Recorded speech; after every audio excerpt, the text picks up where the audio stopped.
Okay, so welcome everybody. Today is the 20th of January 2018, and we are here in TeamSpeak with the POC candidates in our orientation process. And today we're going to talk about the role of a POC and also about team building, which are two very important topics, obviously. So I know last week I promised that there wouldn't be me talking a lot in the future, but both Ray and I will be talking in this one. But you can ask questions.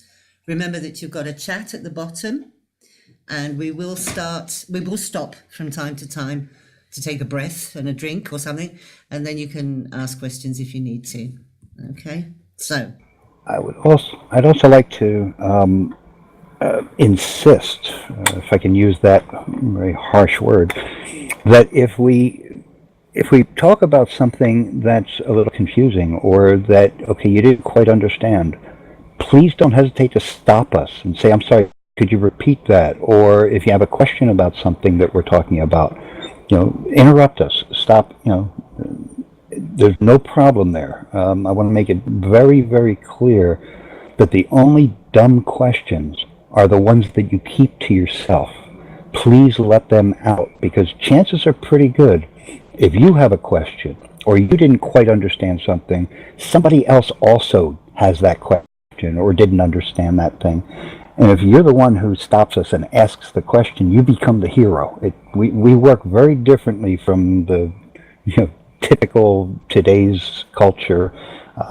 There's no judgments here. There's no, don't worry about any of that stuff. The important thing here is that you leave the session really feeling like you understood what we were talking about, and to the point where you can even come up with more questions after we're done.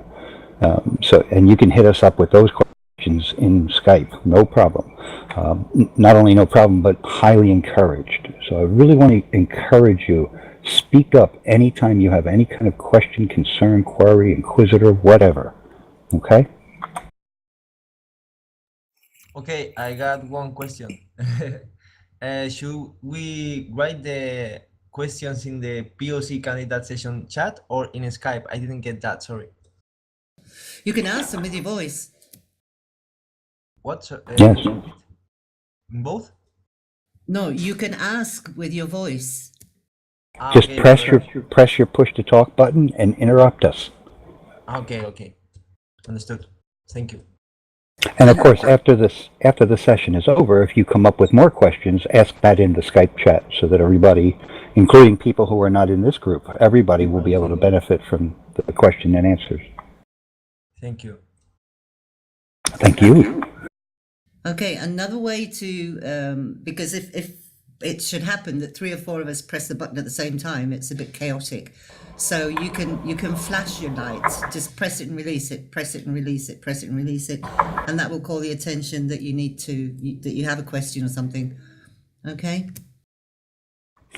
I guess I should expand a little bit on that. There is a chance that at the time you flash your button, we may be looking in some kind of a spreadsheet, or we might be looking at some other resource to help us with what we're trying to explain to you. So we might not see it right away. So if it feels like we're not recognizing that you're trying to interrupt us, press the button, hold it down, and say, "Excuse me." So you can insist. Okay. All right, so you're here to be POCs, obviously, but I know a lot of you are still very unsure about what a point of contact actually does. And I've thought for some time that the title really is a little bit confusing. It's a coordinator role. You're a coordinator. You're a coordinator for people in your area, in your state, in your country, who are interested in getting together and sharing the information with other people. Okay? And the main focus of a point of contact is to build that team of people, a team of volunteers who you can meet together, you can meet in TeamSpeak, you can meet in Hangouts, or if you're lucky enough to have somebody that you can meet physically, which doesn't usually happen at the start, then you can meet personally and organize events and so on. And what usually happens is that you start to get people interested in helping, but they're all over the country or all over the state. So you've got one in the north and one in the south, and it's impossible for you to meet up physically. So fortunately, we have all these online tools that you can use, and you can organize people that way. Somebody can help you perhaps with social media. Rafa already does that for me, for example, with social media. You can organize hangouts or TeamSpeak meetings with people who aren't actually volunteers yet, but who are interested in learning more about the Venus Project.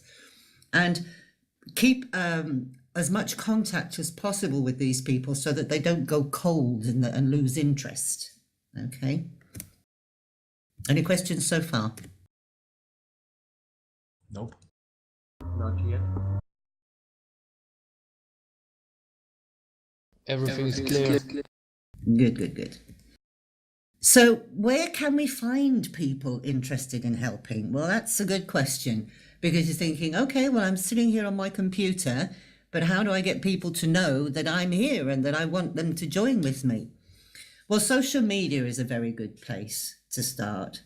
Not because everybody on Facebook is going to become active, far from it, but oftentimes you can see somebody maybe on your own Facebook for your own country or on the international group.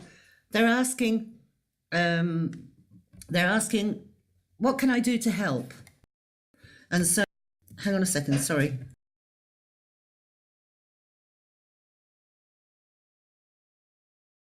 And so you can put the word out. When you become a POC, the first thing that we ask you to do is to have a good photograph of yourself and to write a text presenting yourself. Hello, my name is Sue, and I'm now the POC for Spain.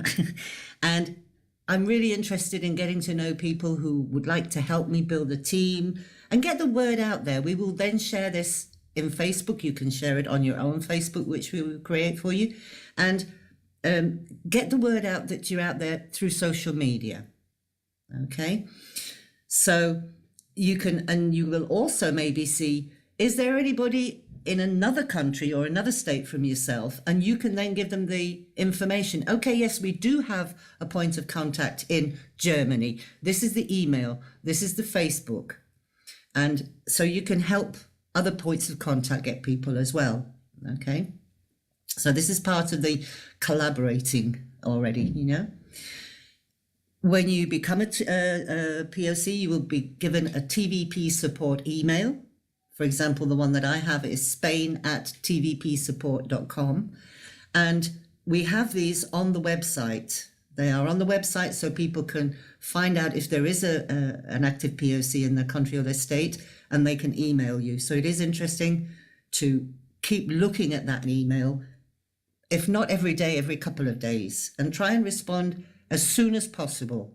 Okay, people write to you when they're enthusiastic. If you leave it 2 weeks before you reply to them, they're going to think, well, these people aren't very interested, and they will cool off. So you need to answer them as soon as possible and invite them to join you on the Facebook, maybe even invite them to have a chat with you on Skype or in a Hangout, or even bring them in here in TeamSpeak, although obviously TeamSpeak, they're going to have to set it up and so on.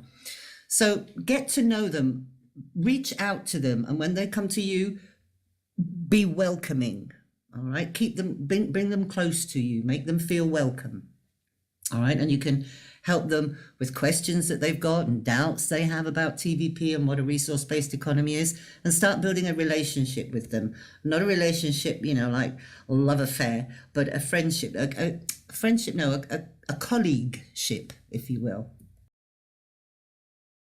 And when you create events such as a screening, or maybe in the States and in other countries, I know they have a lot of festivals that you can have a booth or a table and set up and give out information about the Venus Project. Again, not everybody is going to immediately jump on board, but you can ask these people for their email if they're interested in receiving more information, and then you can contact them as soon as the event or the festival or whatever is finished, and welcome them, invite them to join you, and don't overdo it but let them know that the door is very open and that they're very welcome. All right. Any questions so far?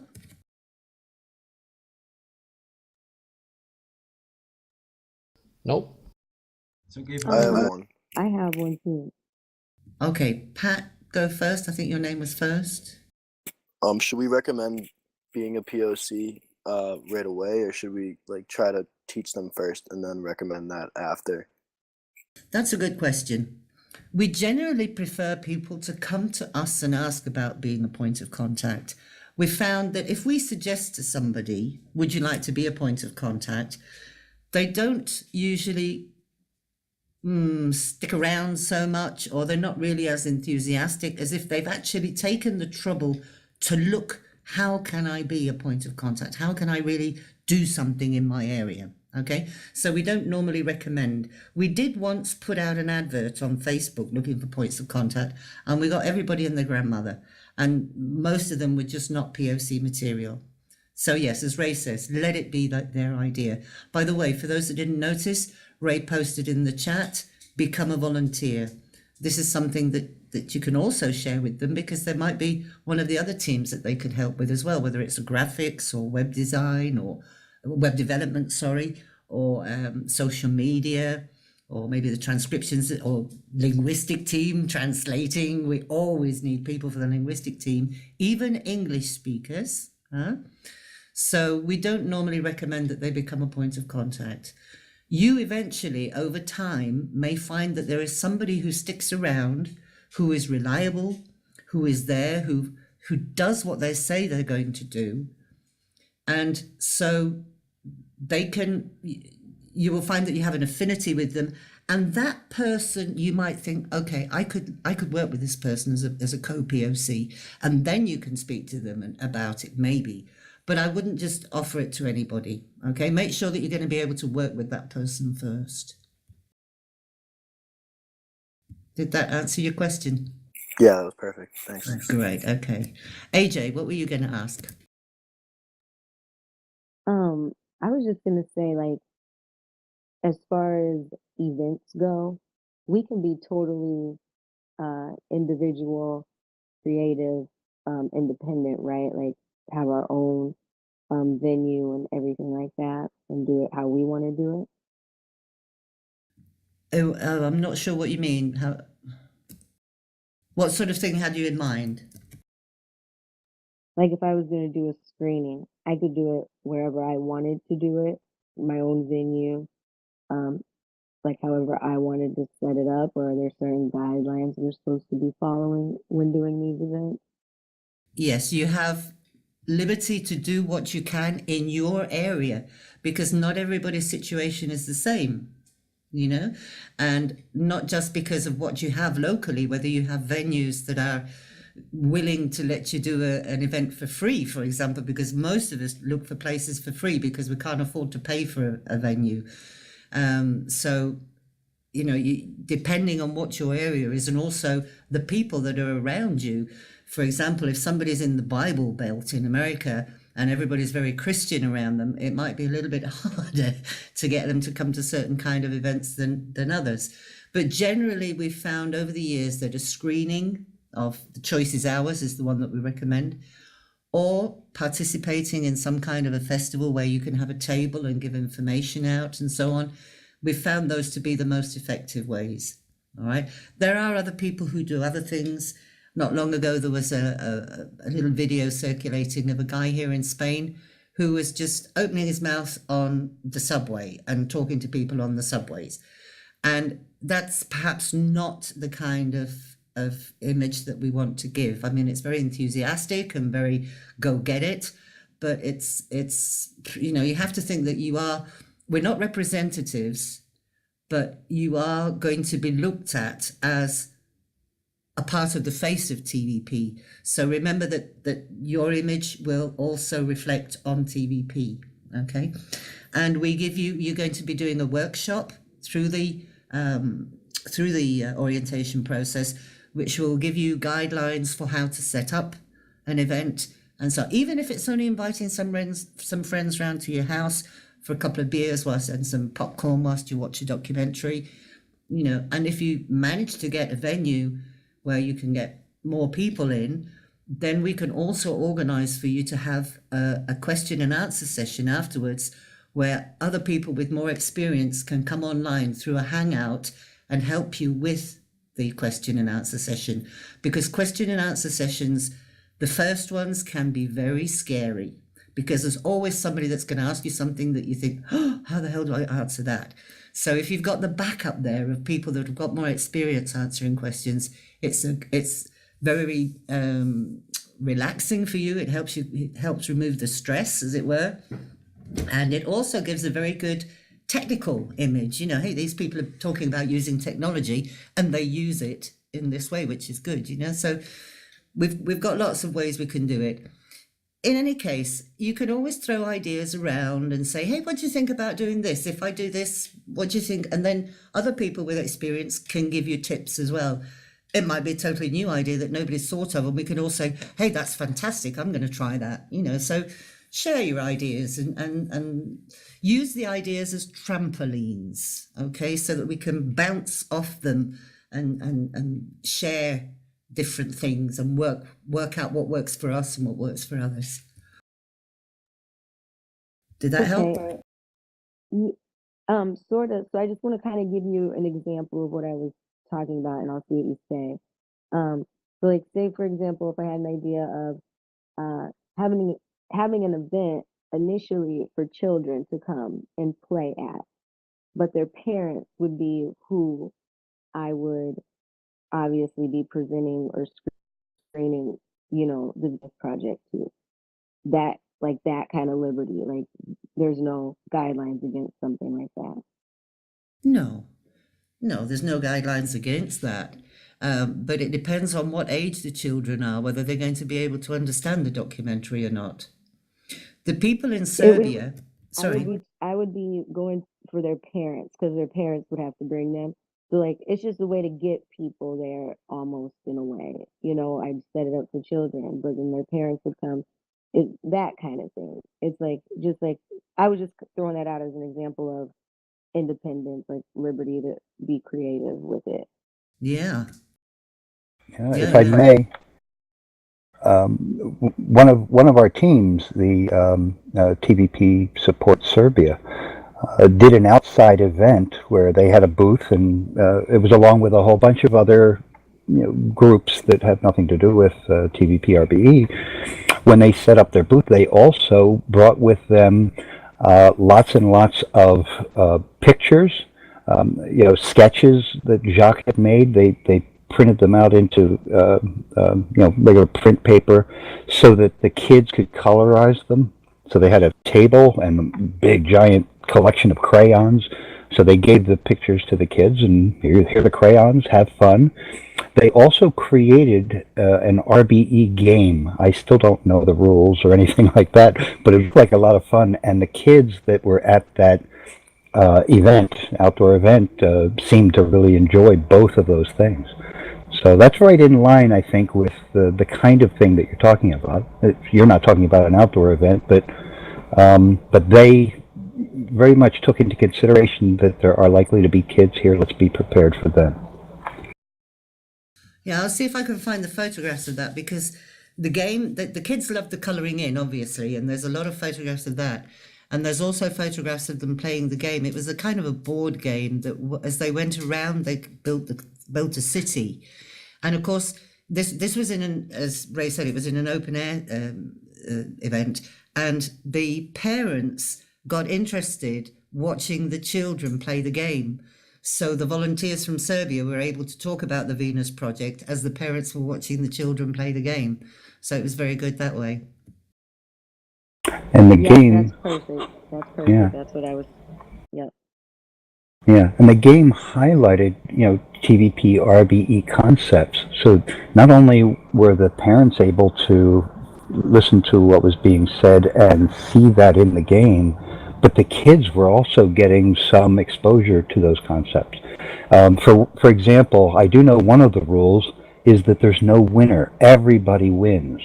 It was designed so that there were no such things as losers in that game, which was beautiful. About when Anna, the POC for TVP Support Serbia, was trying to describe the early idea for the game, and she brought that up. Oh, my heart warmed over. I said, "This is beautiful."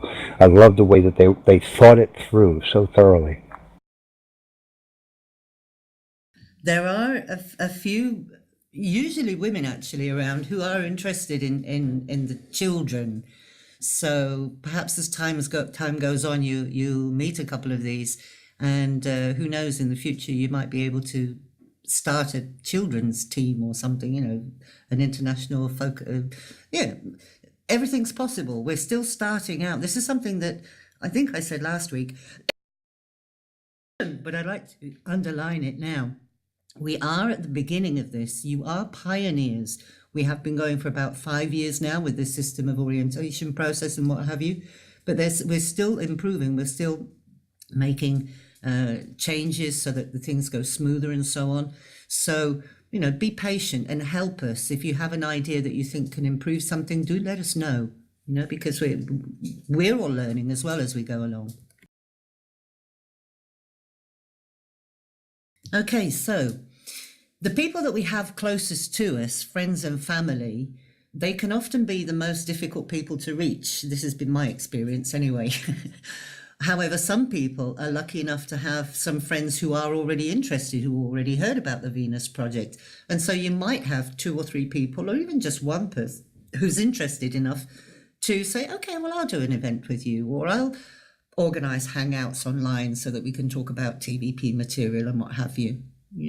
There's lots of things that you can use. Oh, thanks, Ray. Thank you. There you go. He's just put the photos in the chat there. I'm going to let you have a look because you're probably wanting to see what it's about. So I'll shut up for a moment and let you look at those photographs, all of you. Okay.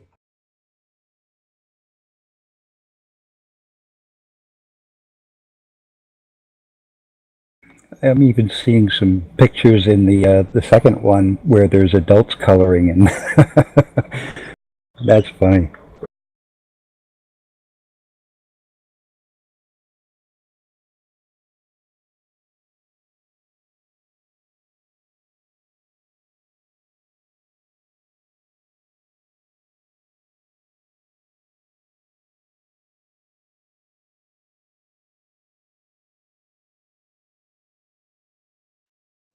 Okay, so those are some ideas of how to build a team. Ray, would you like to add to that? Not yet. I think when we get into the how to build a team section, we'll expand greatly on a lot of the things that you're talking about here. But I will point out that the whole idea of what is a POC is extremely team oriented. The two topics belong together, which is why we're giving them together here. And also always remember that we're all volunteers. Nobody gets paid for doing this. We do it because we see it as a better future for the people that we leave behind or whatever. And real life does get in the way, not just for us, but for them as well. So we need to remember that. I had a very humbling experience this week, which Rafa witnessed. One of the guys who's been around a long time and has helped me immensely in the past has decided that he's going to step down for a while because he needs to do other things. He's got a lot of stuff in his life going on and so on. And I actually got a bit irritated with him. Anyway, Rafa said, let's have a talk. So we had a hangout, and Rafa was so empathetic and so extensional to this other guy. I felt humbled. I felt ashamed. I'm going to apologize to him, actually, because I feel that I was harsh, So this is something that I'm telling you now, but I'm also recognizing that it's not always easy to remember. But if you can remember that, we're all volunteers. We do what we can when we can. And not everybody has the same time available. Sometimes you might organize a meeting and it falls through. You just got to carry on. It's not going to be easy, but you got to carry on. Okay. Stickability. I think you will remember that when I interviewed you all, I talked about stickability. We want stickability, not fireworks. Okay, so another responsibility for a POC is to keep a fluid flow of information between the supporters and the rest, and yourself and TVP. All right. If you're not contactable, if we can't reach you, and if you don't come to the monthly update meetings, then you're not a point of contact. Okay. Now, having said that, we do know that the third Sunday of every month at 20 UTC, which is the standard time for our update sessions, there are some people in the world who just can't make that time. Okay, because it's 3 o'clock in the morning for them or 4 o'clock in the morning, so they can't be there. So what we're actually going to do is experiment with alternate months. We're going to do 1 month we will do at 20 UTC on the third Sunday, and then the following month we're going to do at 2 UTC on Saturday, okay, because of the time that will then be Sunday for some and so on. So we're trying to make it easier for people to get to these update sessions. And in the update sessions, we share our news, share our updates from the different POCs around the world. And we also, us as admins, we also give information from the Venus Project, if there's an update from Roxanne or something. And we also give you, we might have some news, for example, when we had to change all the Facebook groups from TVP activism to TVP support, because the word activist is becoming a dirty word in some countries. So we changed it to TVP support. That also meant then changing all the emails from TVP activism to TVP support. So we talk about those things in the update sessions as well. We also share the information in Facebook and in the Skype chat. But it's great to come along to the meetings because you get to meet the other POCs, you get to hear other people talking. And especially if you're on your own at the start, you know, then you can feel very lonely. So at least you get some communication with the other points of contact and are able to communicate about the Venus Project. So it's important that you make an effort to participate in these, even if you don't have any news, because hearing what other people are doing can give you ideas as to what you can do. Okay. And we've got internet that allows us to do this. You know, if we'd have been doing this 20 years ago, it would have been very different. We wouldn't have been able to do it with emails or snail mail. You know, we've got all these tools. We've got Hangouts, we've got TeamSpeak, we've got Skype, we've got Facebook. So really, there's no reason why we shouldn't be in contact with each other. Okay. Any questions? It's okay for me. Okay. Yeah, Ray's saying smoke signals and carrier pigeons. I find it absolutely amazing that anything was able to get done on a big scale before the internet. Yeah. We've got so much at our fingertips now, haven't we? Certainly. I mean, can anybody imagine what Martin Luther King, for example, had to go through? How was it that Gandhi was able to galvanize all of India around the idea of, you know, forcing their own declaration of independence from England? I mean, these things are just mind-boggling without the internet. I'm so glad we're doing it now and not 20 years ago. Yeah, and to get a little more local time, you folks are coming in at an awesome time. You know, if you think about it, all of this activism, as it were, really began somewhere around 9 years ago or so. And at first, it was very difficult. You know, Sue and I witnessed the very first forum that was created for all of this, and it was a madhouse. It was full of people who could not get along because they were dragging their primordial slime in with them, their competitiveness and their, you know, us versus them mentalities, and of course we didn't have any resources yet. We were just starting. It was very difficult at that time, and now here we are 9 years later, and we certainly don't have things anywhere near perfect yet, but we have ironed out most of the big problems that we had back then. So you guys are coming in at a time where much of the resources that we have in use are now refined and broken down and refined again, and we've plugged up the bugs and vulnerabilities and all that good stuff, and we actually have a somewhat well-oiled machine here. So the system itself is ready for you. And yet, at the same time, this is still quite early in our outreach. The number of people in the world, think of all of humanity, the number of people that we have reached with enough accurate information and help them understand all of this, or at least enough of this to recognize what they're looking at, is still relatively small. So there's still so much for us to do. But now we have the tools. We have much better tools than we ever had before. So to me, I think it's a perfect time for you folks coming in. By the way, I'd just like to mention, yes, they are birds you are hearing when Ray opens his microphone. He has a lot of birds. Okay.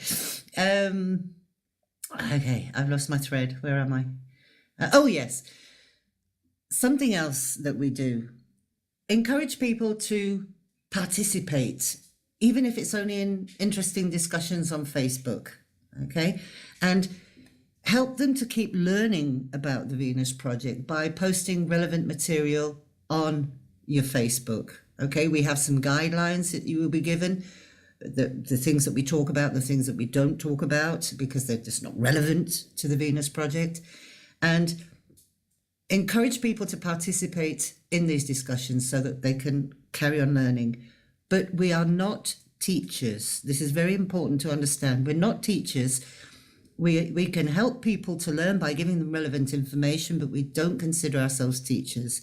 To become a teacher or a mentor, we go through the Socio-Cyberneering Education Project, which is announced on the website. It can take approximately 2 years, depending on how much time you can give to it. And it goes into all the available material from the Venus Project. Okay.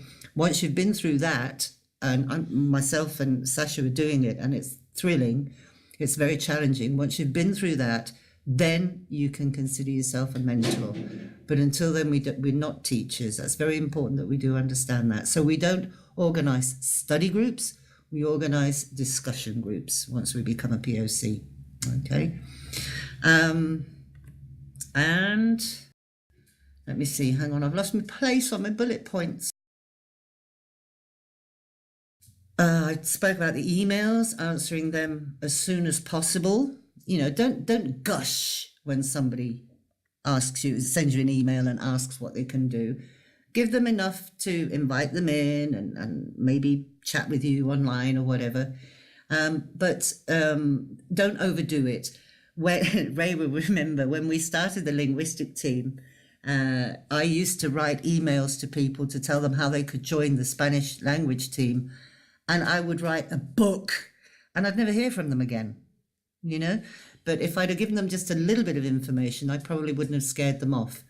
That isn't to say that everybody that emails you will reply, but you will gradually work out yourself as well, with your own character, your own personality, what works for you. All right. Invite them to be pioneers also. I think that's nice, Yeah, I did. I scared the crap out of them, Ray. Can I expand a little bit on what you were just saying? You surely can. The idea is that consider what inspired you to look deeper into all of this. I mean, even well before you decided you wanted to see if there was something you could do and become a POC, there had to be something that grabbed your attention and drew your interest to this information. And chances are really, really good it wasn't somebody telling you all about it. It was more than maybe introducing you to one material, maybe a video or the website or something like that. It was something simple that they did for you. If they did anything, maybe you stumbled onto it all on your own, searching for something else and click here. What's this? The Venus Project. If you never forget how you got into it, then that will help temper your, how could I put it, your impulse to throw too much information at once at anybody who is just starting to learn all of this. One of the triggers that I use for myself is that I always think, answer their question, not your version of their question, because your version of that question has this long answer. Their question is about something simple, and it's your challenge, if you will, to find out exactly what it is that they're answering about, and only answer that question. Let them think about that answer, and then you come back with, okay, well, in that case, what is this and this? They'll come back with more. You'll be able to actually gauge their interest and guide them to materials that they can then become really inspired by, in much the same way that probably most of you became inspired to all this. So one of the things that you don't want to do is answer the wrong question, or give them more things to think about than what they're ready to handle. Because then that's what tends to, well, the way the human mind works, I don't want to get into this real deeply right now, but the way the human mind works is it can only take in so much new information at a time, and it really varies depending on how much they already know that new information can stick to. If they don't know much at all, and you give them a lot of information, the brain has its own protection mechanisms that will basically have them say, okay, thanks, and they'll disappear, and you may never see them again. And it's not a conscious thing. This happens subconsciously or unconsciously. So again, I don't want to get into the technical aspects of the human brain here, but to give you a little background on me, I've been teaching for, 3.5 decades.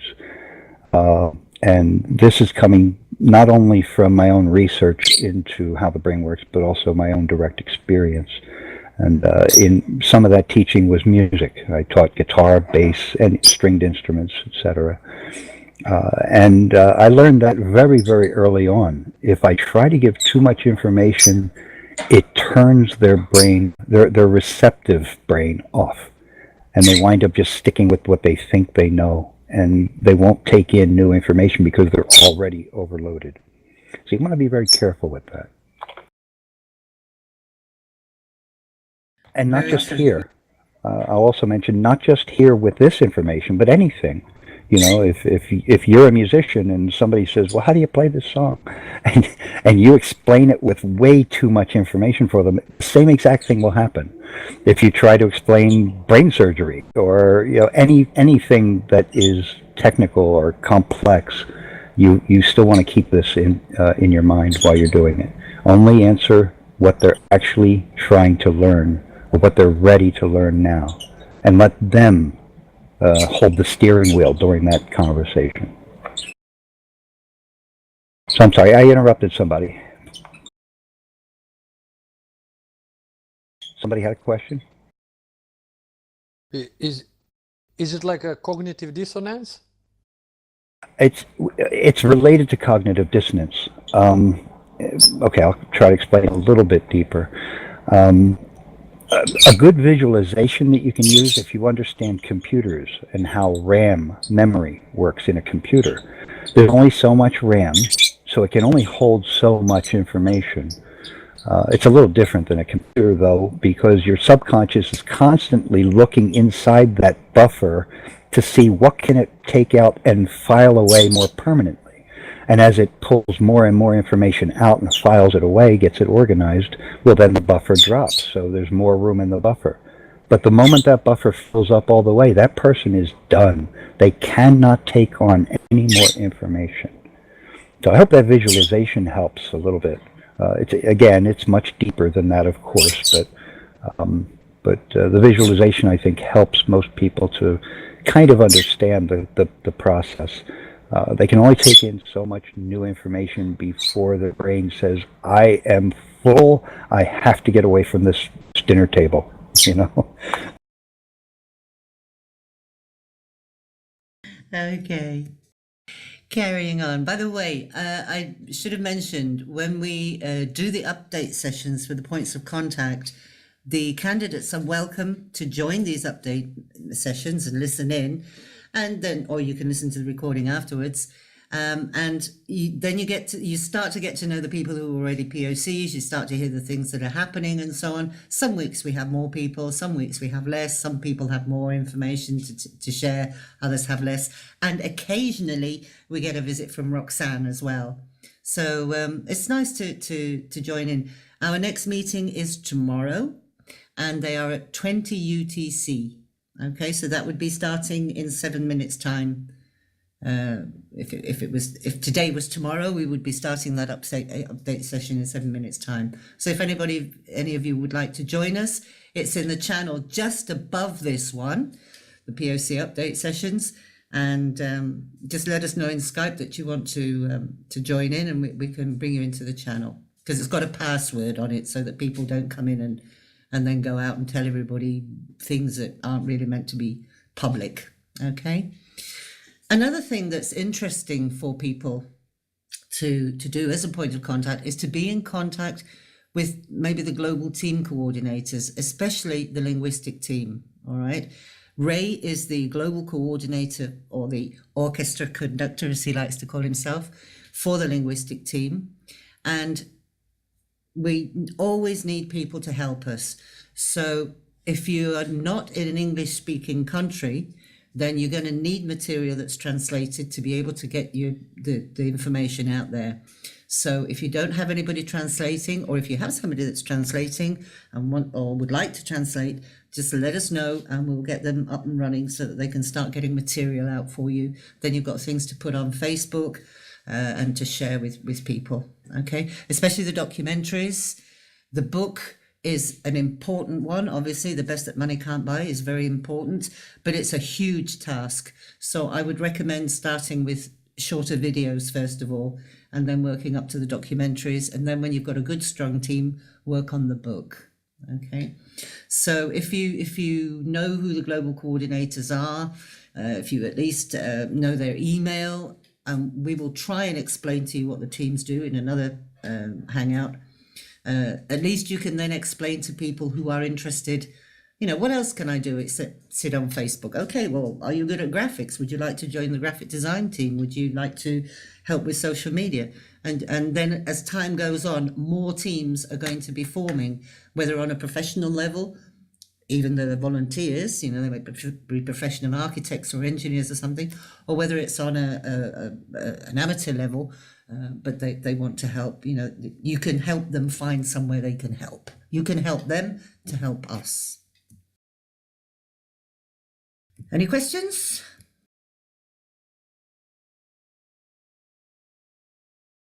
Okay, so a couple of things that are very important to remember.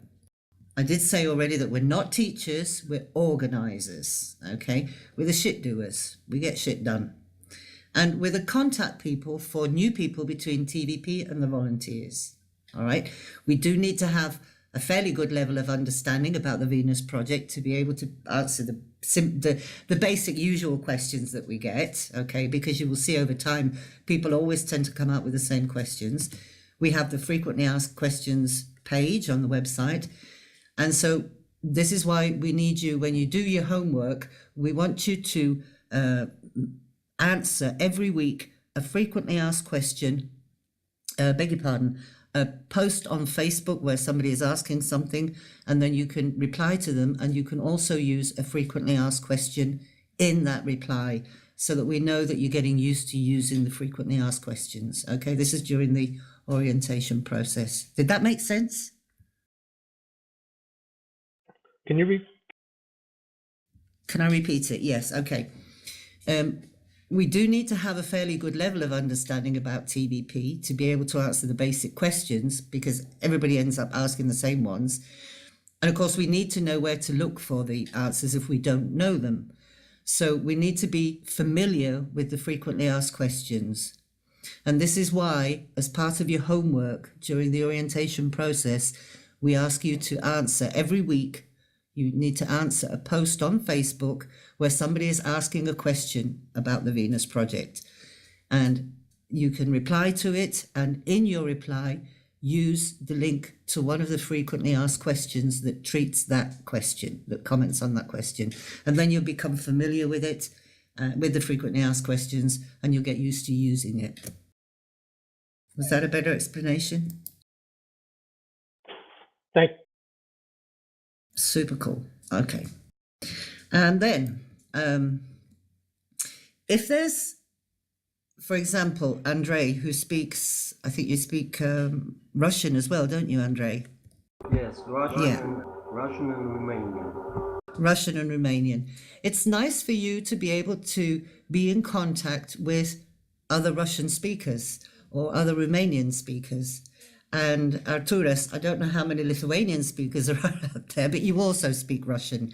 So you can perhaps have some kind of communication at least, or maybe even a little collaboration to create language communities. For example, the Spanish language, we have so many countries that speak Spanish, and we've created our own social media team to be able to post on all the different Spanish Facebooks. We don't actually have many Spanish-speaking points of contact, but over the years, many Spanish Facebooks have been opened. We've got Uruguay, Argentina, Venezuela, Peru, all sorts of countries. And so we've got them to allow us to take those Facebooks over so that we can post relevant material there. And you can perhaps help each other in this way if you have a common language, okay? A warning, and this is a little bit unpleasant, but it's a purely practical thing. I did mention to you, all of you in the interview, that we understand that life will take you away from time to time. You might get extra hours at work, you might get exams, whatever. You might have family problems, and you won't be able to be in contact for a while. Let us know. Please don't just disappear. Okay, because if you just disappear, we don't know what's happened to you. And if you do disappear and we don't hear from you for 2 months, and we send you an email or we contact you through Facebook, because we do try to contact people to find out what's happened, then we will have to remove you as a point of contact. Okay, but this then becomes such a pain in the neck, because we've got then a Facebook that we've got to take over, we've got an email and so on. We might have people who've already formed a team. So it is a responsibility to keep in contact with us. And you have to understand that if you disappear and you don't let us know and you're not responding to us, we will eventually have to remove you. Okay, so that's the unpleasant bit said. Okay. And then I think that's come to the end of what I want to say anyway about the role of a POC. And I'm going to hand the microphone over to Ray now for him to add anything that he thinks that I've missed and so on. I don't think there's anything necessarily missed, but just keep in mind that this is only an introduction to all of this. In fact, every session that you have within the orientation, consider it an introduction. Much related to what I was saying earlier about not overloading people. We have to keep it limited to these introductions. Once you become a POC, your learning isn't going to just simply stop, or your opportunities for learning. The POCs themselves have get-togethers regularly where they go more in depth into various topics and subjects and situations and goals and strategies and all kinds of other good stuff. So just keep that in mind. And when Sue is finished completely, which I think we're very close to that, if not there, we're going to take a little bit of a break, maybe a little 5-minute, 10-minute break, so everybody can go get something to drink, hit the bathroom, grab a sandwich, whatever you need to do before we return. That'll give your mind some time to clear out your buffer for what's to come. Okay. I'm sorry, I didn't make that laugh evil enough. You goof. Okay. Well, yes, I'm finished. So we can take that bathroom sandwich drink break right now. 5 minutes, everybody? Back in 5 minutes. Is that enough? Just Okay. don't make yourself a bathroom sandwich. That didn't sound very good. Okay. See you all in 5 minutes.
Okay, I'm back. I don't know if anybody else is back. I'm just watching the video that Ray has shared the link in the chat.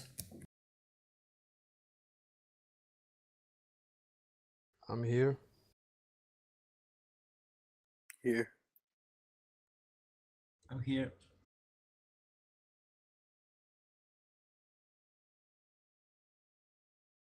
What kind of video? Can you see the link in the chat?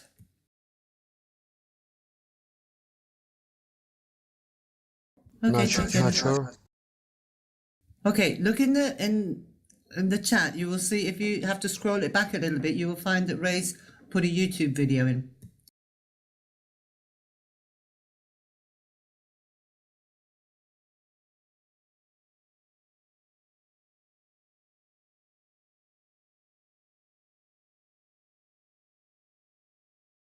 There's the link again in case you can't find it.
Yeah, like Sue said, no sorries needed here.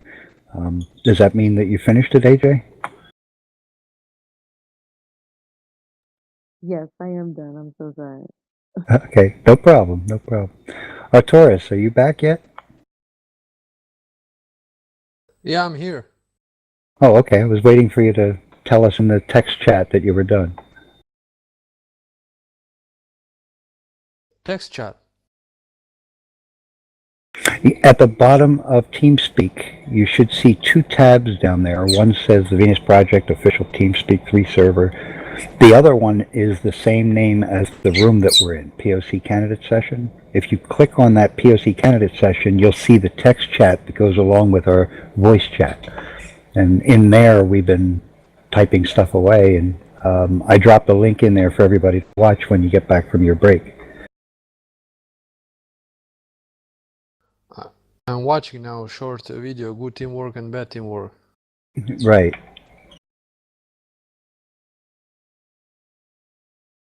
How far into that video are you? Half of it. Okay, we'll wait for you.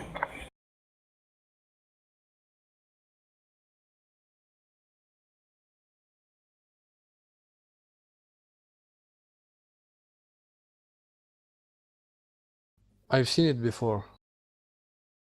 We can start it. Okay.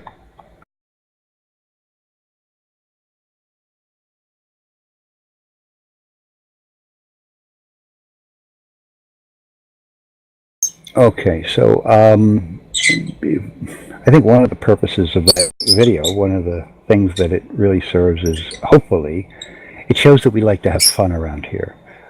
The things that we do, not only as POCs, but also in any of the global teams, the local teams, etc., that form.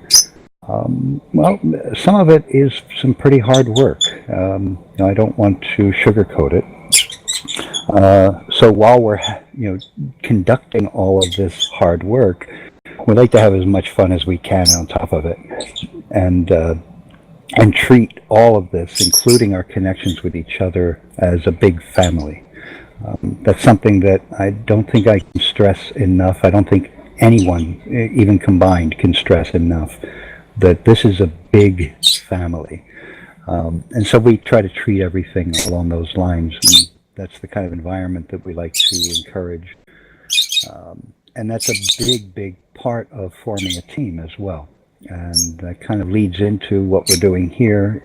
This section is entitled How to Build a Team, which is, a little bit deceptive, because we're not going to teach you how to build a team. We're going to give you ideas on how to build a team. And those ideas, some of them may work really, really well in certain parts of the world and not so well in others. So it's a matter of experimenting, as I hinted earlier. Everything we do is an experiment to see what works best in our area, what works best with whatever our focus happens to be, whatever we're trying to do. If your intent is to put on some kind of a presentation, invite a bunch of people over to your home, perhaps, or go out and see if there are libraries or theaters or perhaps universities that will donate to you their theater areas for a given amount of time. Different approaches work differently in different parts of the world. So I want to stress that first. And it's up to each of us to discover or uncover what works better than others. Did you want to say something, Rafa? Sorry, it was a mistake. Oh, okay. So, so there's no way for us to give 100% assurance that everything that we talk about here is going to work equally well for everyone. So we'll start with that.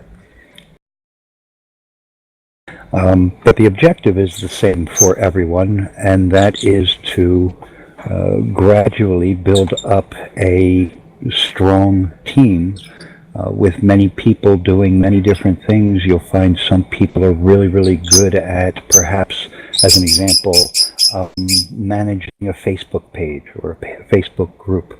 Other people may be really, really good at contacting people, like, as I suggested, contacting universities or libraries or other places where they might have a theater room or a projection room, or even a place that just simply has a table and a screen where you can set up a laptop and show a video on a big screen.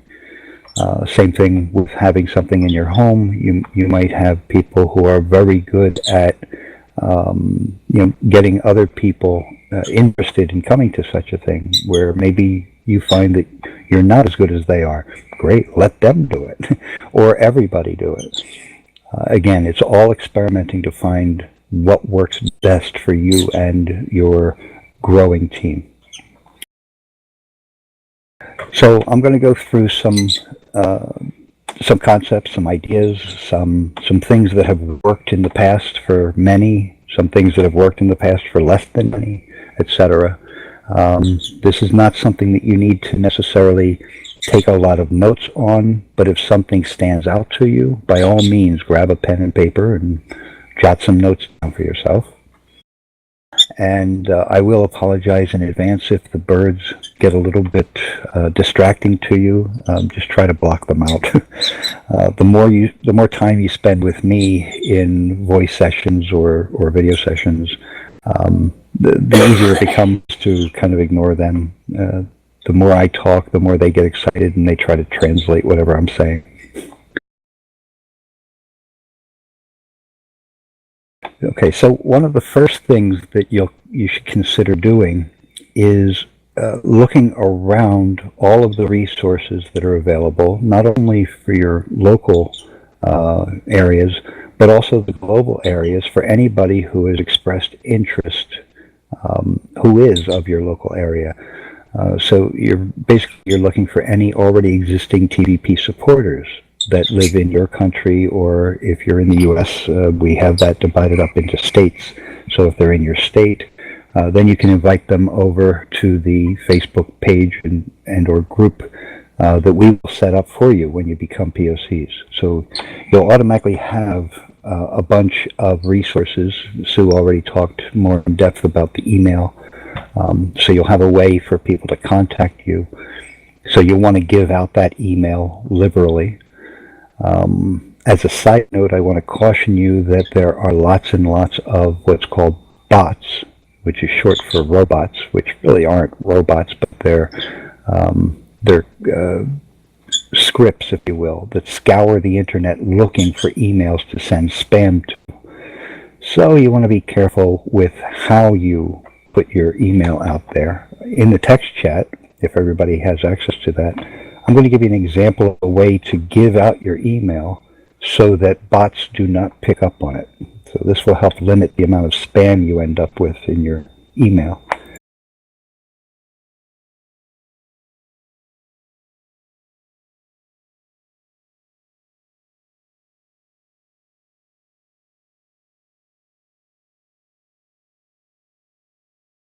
And for this, I'm going to pick on Sue's email, which is spain@tvpsupport.com. And this is what it would look like.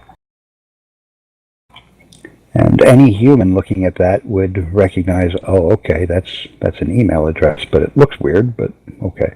So you might have to explain it to some people who are not very technically oriented, but I think there's very few people left who wouldn't understand this as an email address. It's made even easier if you do something like this.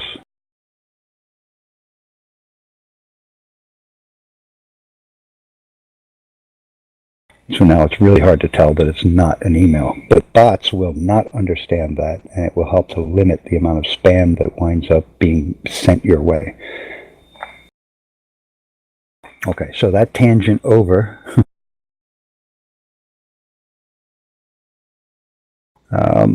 As I mentioned, you will be receiving, once you graduate POC candidate school, you'll be given an email for your area. If there's already a POC for your area, then it will be a shared email between you and the other POC or POCs for your local area. And the same thing goes for Facebook resources and perhaps some others. I'm not positive exactly what is made right from the start. Sue can fill that in. Yeah, it's the Facebook and the email address. And then certain teams like to have an Instagram or a Twitter or maybe even a YouTube channel. But we don't recommend starting off with too many things because you'd have to manage them all by yourself and then you can get stressed out. Okay, so take it slowly and always inform us so that we know and that you've set it up correctly with the correct name, the disclaimer that we have, and also the we can just check from time to time to make sure that it's all running okay and everything. Oh, and Sorry, of course we can put it on the active emails and social media list. So, you know, we need to know so we can publicize it. Yeah, give me 1 minute. I'll be right back. Whilst Rosalie, I'm going to share the active email list so you see what I'm talking about.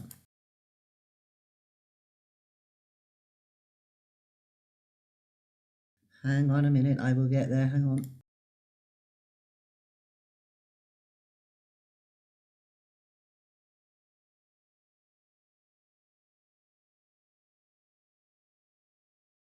Okay, can everybody see that? It's a Google spreadsheet. It is open, everybody should be able to see it. Where? And it has the list of all the emails of POCs that are active. It also has all the social media and other things that they have, if they have them, so that this is up on the website, so that if people want to find out if there's anybody in their area, they can look on this spreadsheet. So once you become POCs, you would be up on this document, and we would put your Facebook and your email up there. And then if you have anything else eventually, like Google Plus or Instagram or Twitter or whatever. But as I say, take it slowly. Don't overload yourself at first. Everything that is started needs to be kept up. So don't overload yourself with work to start with. Can everybody see that? Yes. No, Yes. Who said no? I said. Who is I? I'm not looking at the screen. Arturas. Okay, Arturas, look at the very bottom of the TeamSpeak and make sure that you're looking in the POC candidate tab.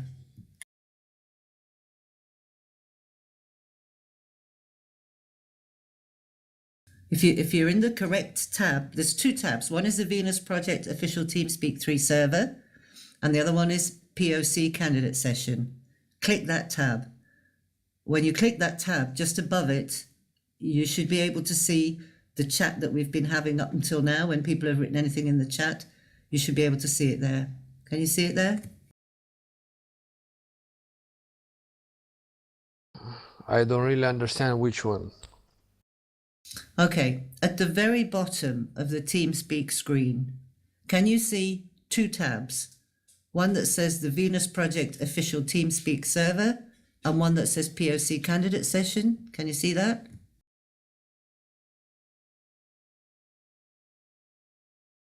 No. Okay, do you have the TeamSpeak screen completely open or do you just have a small screen for TeamSpeak? Small screen. Okay, then click to make it large. Click to make it full size. Done it. Can you see the chat now?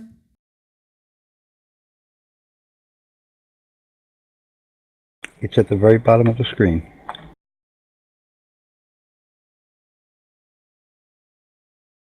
Yes.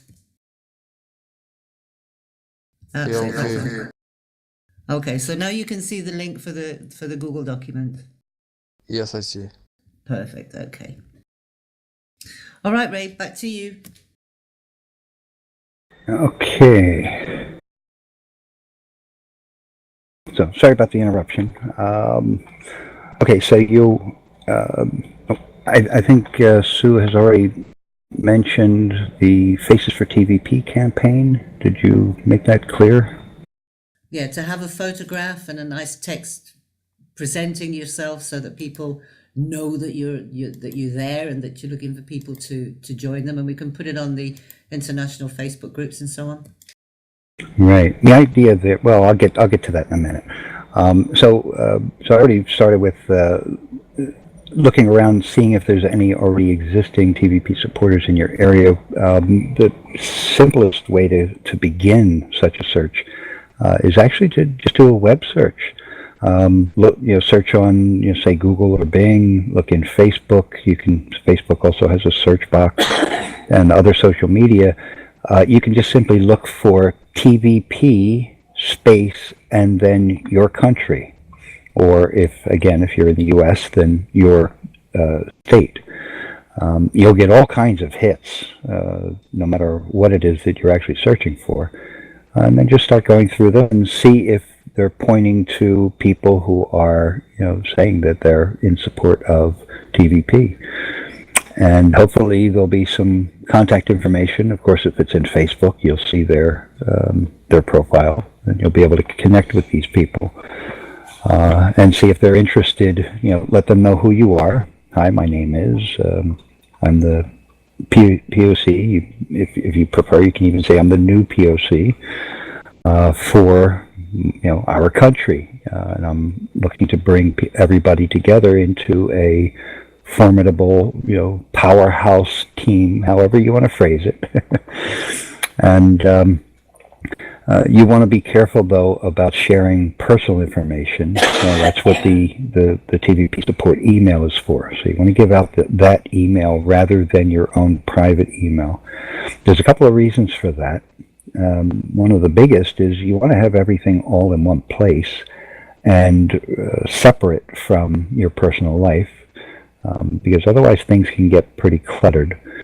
Also, and this is more important, there may come a day where you do need to step down for some reason, or other POCs may come into all of this for the same country and or state, and you want to be able to share with them the history of everything that's happened within the email system, so that they can quickly be brought up to speed. And again, if the situation is such that you have to bow out for a little bit, or for permanent, whatever it might be, you want them to be able to take over all of the networking that you've built up all that time. So the connections that you've built would be in that email account, and any ongoing conversations would be in that email account, etc. Okay, but the biggest thing is you want all of these supporters to know you are building the closest thing possible to an official team for your country, your language, your etc. So you will receive a Facebook resource that will give you another place where people can actually come together and have conversation. At the same time, those resources can be used, Sue mentioned some of the other ones, Instagram, Twitter, etc. As your team grows and is able to maintain more, manage more and more of them, you might consider adding more. And then all of them, or just the Facebook page, can be used to also put out information about the Venus Project.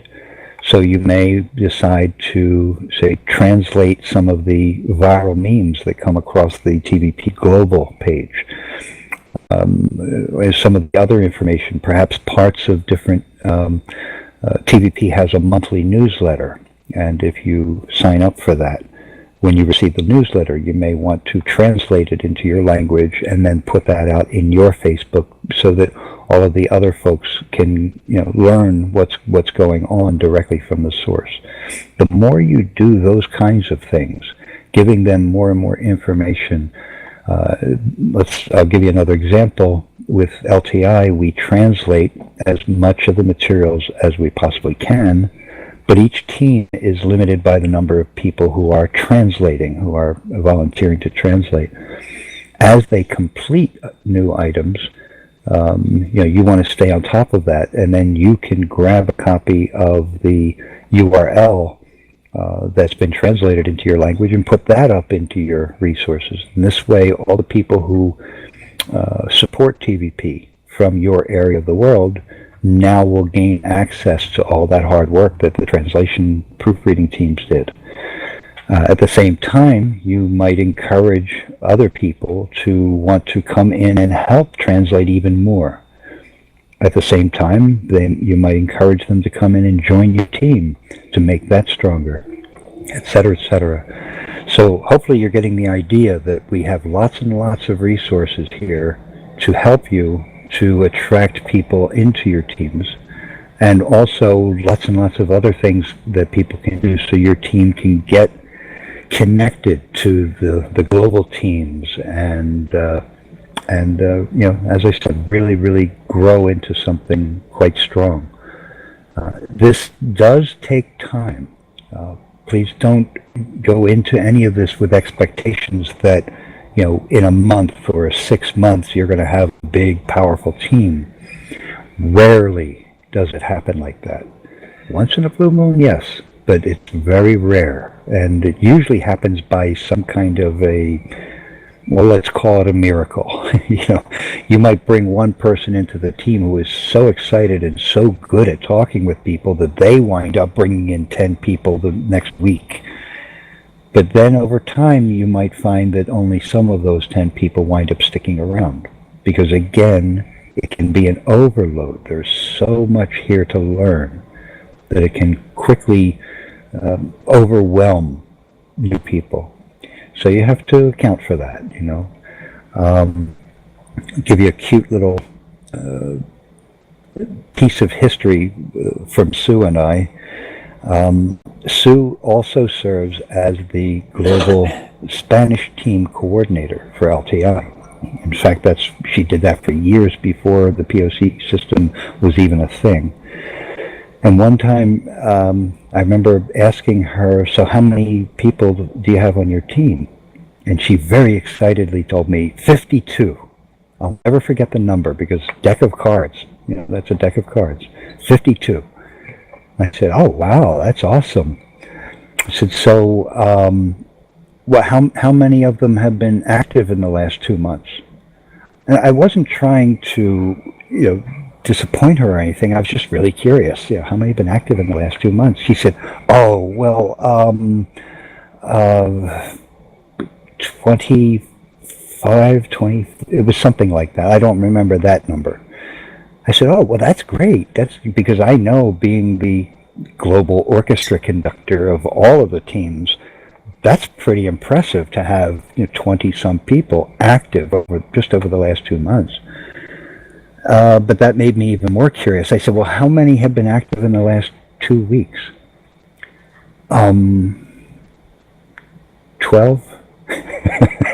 That was the impression I got from her answer, that it was a very humbling experience for her. I didn't mean it to be, Sue. But my response to that was, okay, so you have a team of 12 people. And I think there's a really important point to stress here, that the number of people who have joined your team is not the number of people who are your team. So, and the way that I liken this is to, let's say a football match. And I'm going to pick on football just because the stadiums are very similar, whether we're talking about European football or American football. So you have a big stadium, you have a field, and you have the players on the field. Those players on the field are your active team. And, well, one of your objectives, of course, is to not be the only player on that field. And then you've got, on the sidelines, you've got the coaches and the support staff. Well, that's Sue and Sasho and all of the people there. It's also all of the various global teams that are providing, building up all of the materials that we use. So that's your coaches and your trainers and all of that good stuff. So then besides them, you have your cheerleaders. Now the cheerleaders in a team effort would be all the people who have joined your team but haven't done anything or aren't doing anything. And we love our cheerleaders. I really want to stress this. The people who come in, they're so into this that they want to be a part of that Facebook page or that Facebook group. They want to watch very, very closely. those are awesome people to have, because those folks are rather quietly sharing and spreading. Sometimes they're, sharing posts that you make out onto their walls, maybe into other groups. This is very valuable. Even if they're not actually doing stuff in the team, they're still helping tremendously. I don't know how tremendously helpful real cheerleaders are, but I suppose, they must be to some point, because we still have them. Then we have all of the bleachers, right? Now, the bleachers would be people outside of the group who are still watching, but they're not watching anywhere near as carefully as what I'm referring to as cheerleaders. But they're still watching. They're paying attention. They're interested. They might check in once a week, take a look in, and see what your group is up to. Okay, and then they're off to some other interest that they have. And that's fine. If you're doing the kinds of things that we're suggesting here, putting out new information for them, giving out links to translated materials, translating viral images, maybe translating parts of newsletters, etc., then some of those people will get excited enough to come down off of the bleachers and maybe join the cheerleaders. They'll join your group. They might not do anything. But then again, some of them will. Some of them will actually become active. And now they're on the field. And you attracted them down to that field by all the things that you do. And then, of course, there's everything that exists outside of the stadium. And these are all the people that we have yet to reach. And the people who are on the field, the people who are in the coaches and trainers, the cheerleaders, the people in the bleachers, all of them work together to attract people into the stadium and give them a chance to choose how exciting this information is to them. So I hope that visualization helps in the way that you can kind of make sense of the things that will go on in your teams. Some people will join and not do anything. That's perfectly fine. We don't try to force feed anybody. We also don't try to pressure anyone into doing anything. We want people who want to be here. We want people who want to help. And we want to then do whatever we can to help them help. So we're helping them to help us to help them, to help us to help others, etc. So hopefully that helps give you, like I said, some kind of a visualization that you can use to make sense of the events that happen within your teams as they grow. So then we've also got, as we talked about, the Faces for TVP campaign, and this will go out into the global resources. The purpose of doing so is because people who don't have a local team to join will generally join the global team or the global resources, hoping that something will eventually form. So when your picture and the paragraph or two that you write introducing yourself as the POC for their country, when that comes across, it's going to be the thing that attracts them to join your team. So in your paragraph or two that you introduce yourself, you might also want to include a link directly to your Facebook group, the information about your email, etc.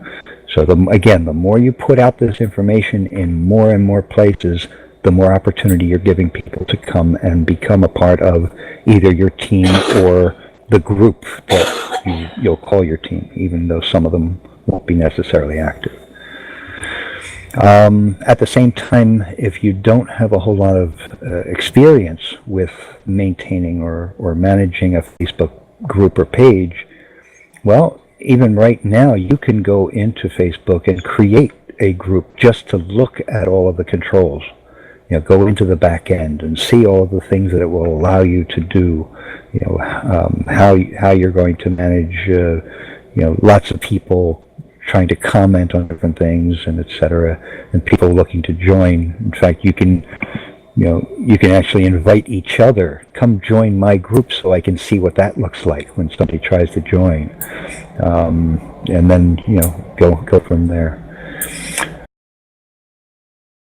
Can I just interrupt there for a second, please? Absolutely. Okay, just don't make it a TVP one, please. Okay, we will Right, create right. the official one for you. Right. Just make it a little private group. Call it the Beanstalkers or something. Something silly, something nobody would want to join. But you'll probably still have people trying to join that you have no idea who they are. It's all right. Let them, and then explain to them in a comment or something. This is just a test, just to see how this works. So thank you for joining. That's very helpful. Okay, so another idea would be, if you have the means, if you have, a strong enough computer to do so, and you know how to, you might want to create a video presentation of yourself, if you have a webcam or such.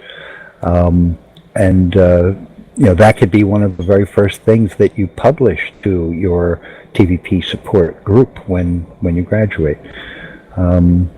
Oftentimes you'll find that people really love the personal touch, and you can't get much more personal than a video that actually shows you and your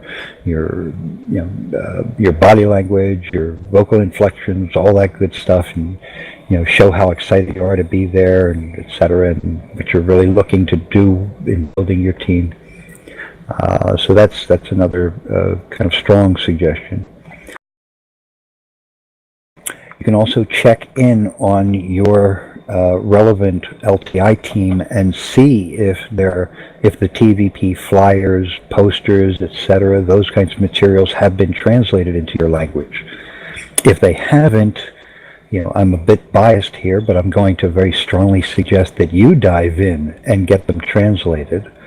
And then once translated, see if you can find some people who are also strong multilinguists who can go in there and proofread your work.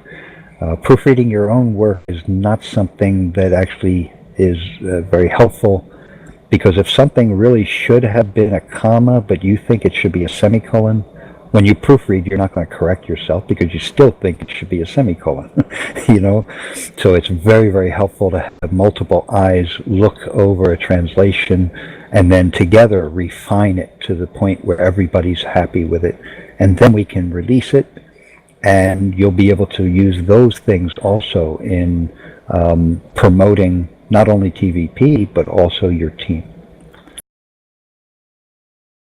So another idea is to create some business cards that have your name, POC for, TVP support, whatever your country is, Lithuania, for example. And on there, you would, of course, have your email. You don't have to write it out strange. You can write it out normal, because there's no bots that run around to business cards. We even have some templates for business cards that have been made by some of the older veteran POCs that are available as templates. And again, once you get into the big group with the POCs, you can inquire about that. One of the biggest conversation starters that I have ever witnessed is going about your normal, everyday, day-to-day business wearing something of significant size with TVP on it. So probably the most obvious would be a T-shirt with the TVP logo on it. You might be very surprised at how many people recognize that logo and come running up to you and go, "You're into TVP? Oh my God." And there you can introduce them to the team and invite them to become a part of it. The best part is they actually saw you in person. And so they're very local to you. These are the people who you will likely find yourself doing presentations and events and other things with. It gives the highest opportunity, if you will, to meet people who can actually help you with the physical events, not just the online stuff. So that's a very, very powerful one. And of course, there's other things like baseball caps or stuff of that nature. having something like a TVP keychain is probably not going to attract a whole lot of attention because it's so small, and usually it's inside of a pocket. So thought I'd just mention that. And then, of course, I've already mentioned that the Serbian team joined an outdoor event where they set up a booth, and of course they brought along the game and the coloring stuff. But what they joined was an already formed organization. They did not have to create that whole thing from scratch. They joined some other event of similar or like-minded organizations.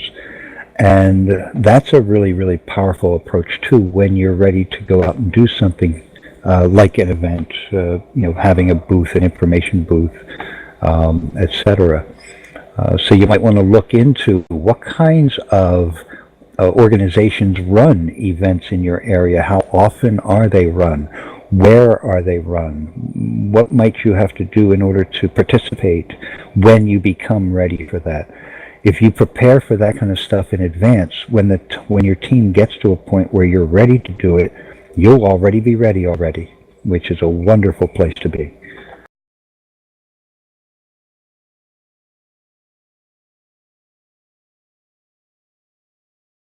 Okay, any questions about any of that so far?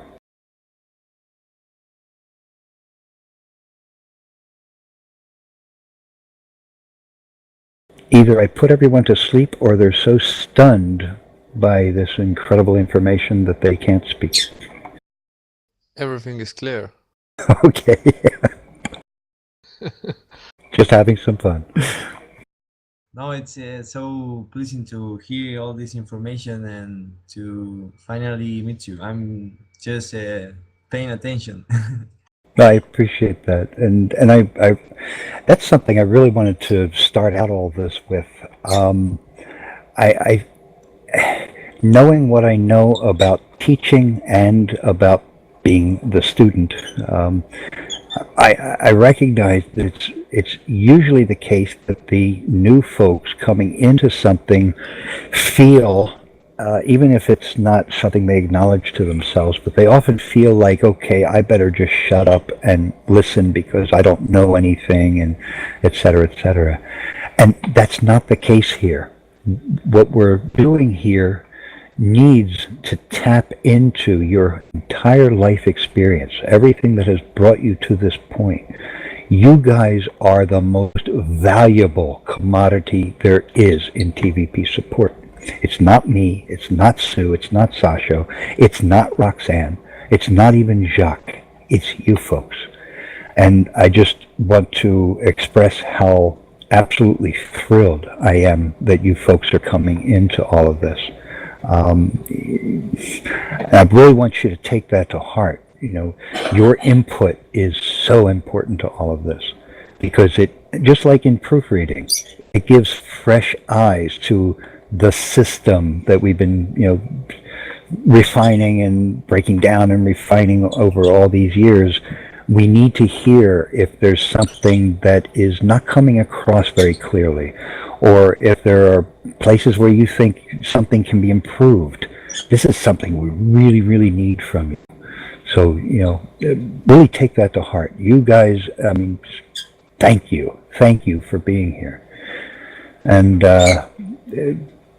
separate from that, Rafa has been doing a lot of this stuff already, even before being a POC, because he's just so active in multiple teams. He's very active in the Spanish linguistic team. He's very active in the Spanish POC support team. So I do realize a lot of this might be just repetition for Rafa.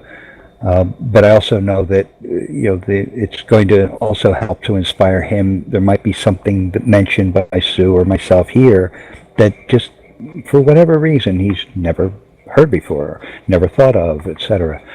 So with folks who are just hearing all this for the very first time, if you start to feel overwhelmed by it, please interrupt me and let me know that too, because I don't want to try to force too much all at once into you. We can spread this out if necessary. Okay.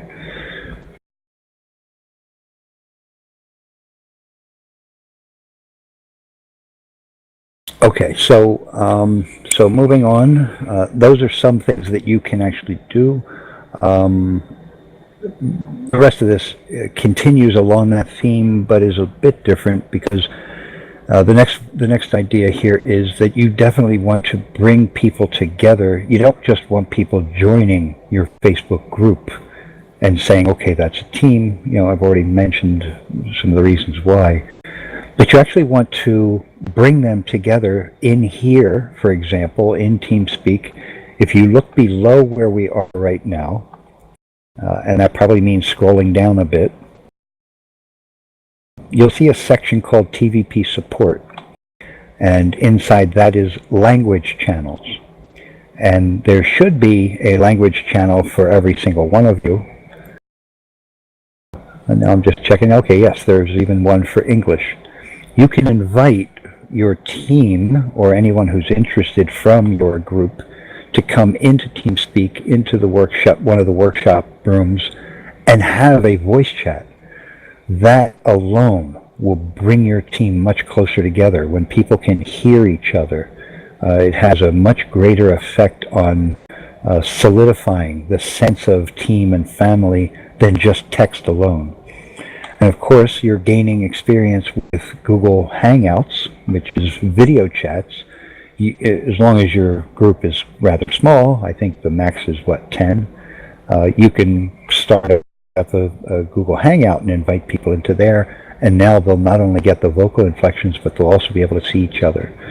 And these things are very, very powerful to help solidify the active members of your team as that grows.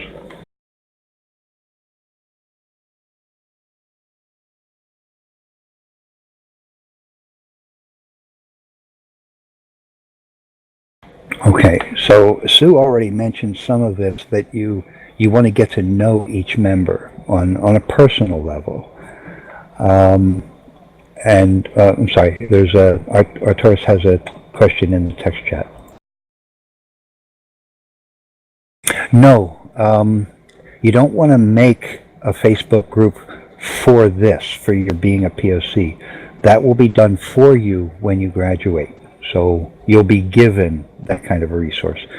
What I was suggesting is creating just a test Facebook group that has nothing to do with the Venus Project or TVP support. And thank you, Sue, for pointing that out. So just, give it a goofy name and maybe invite the other people that are in your class here. So, if Ron were to join your group, your practice group, and you join his group, both of you will then learn what it looks like to, okay, well, if you already have the experience, then you probably don't need to do any of this. That suggestion was for people who have never managed a group. So you don't really need it. Does that answer your question thoroughly? Okay, great.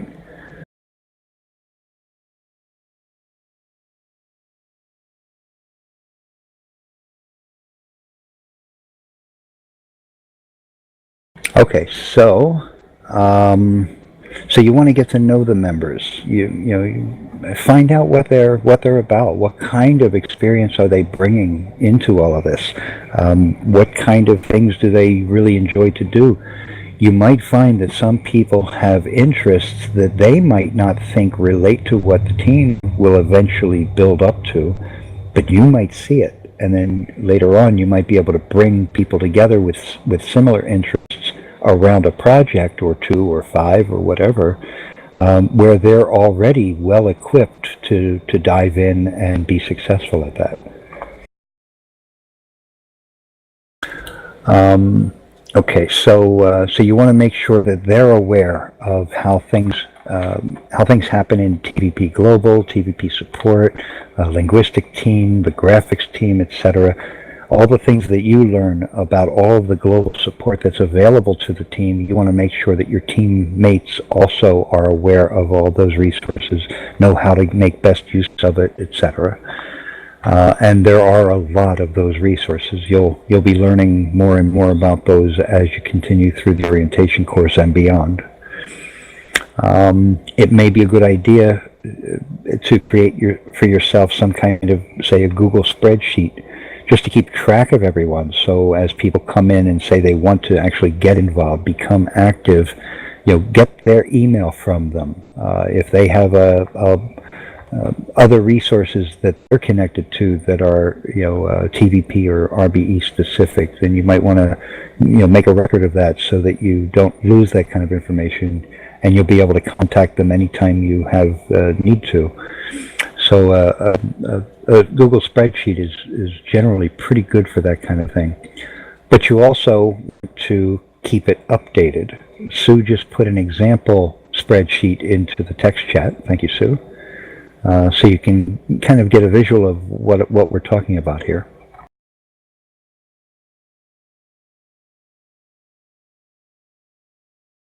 And as you and your growing, I'm sorry, you want to say something, Pat?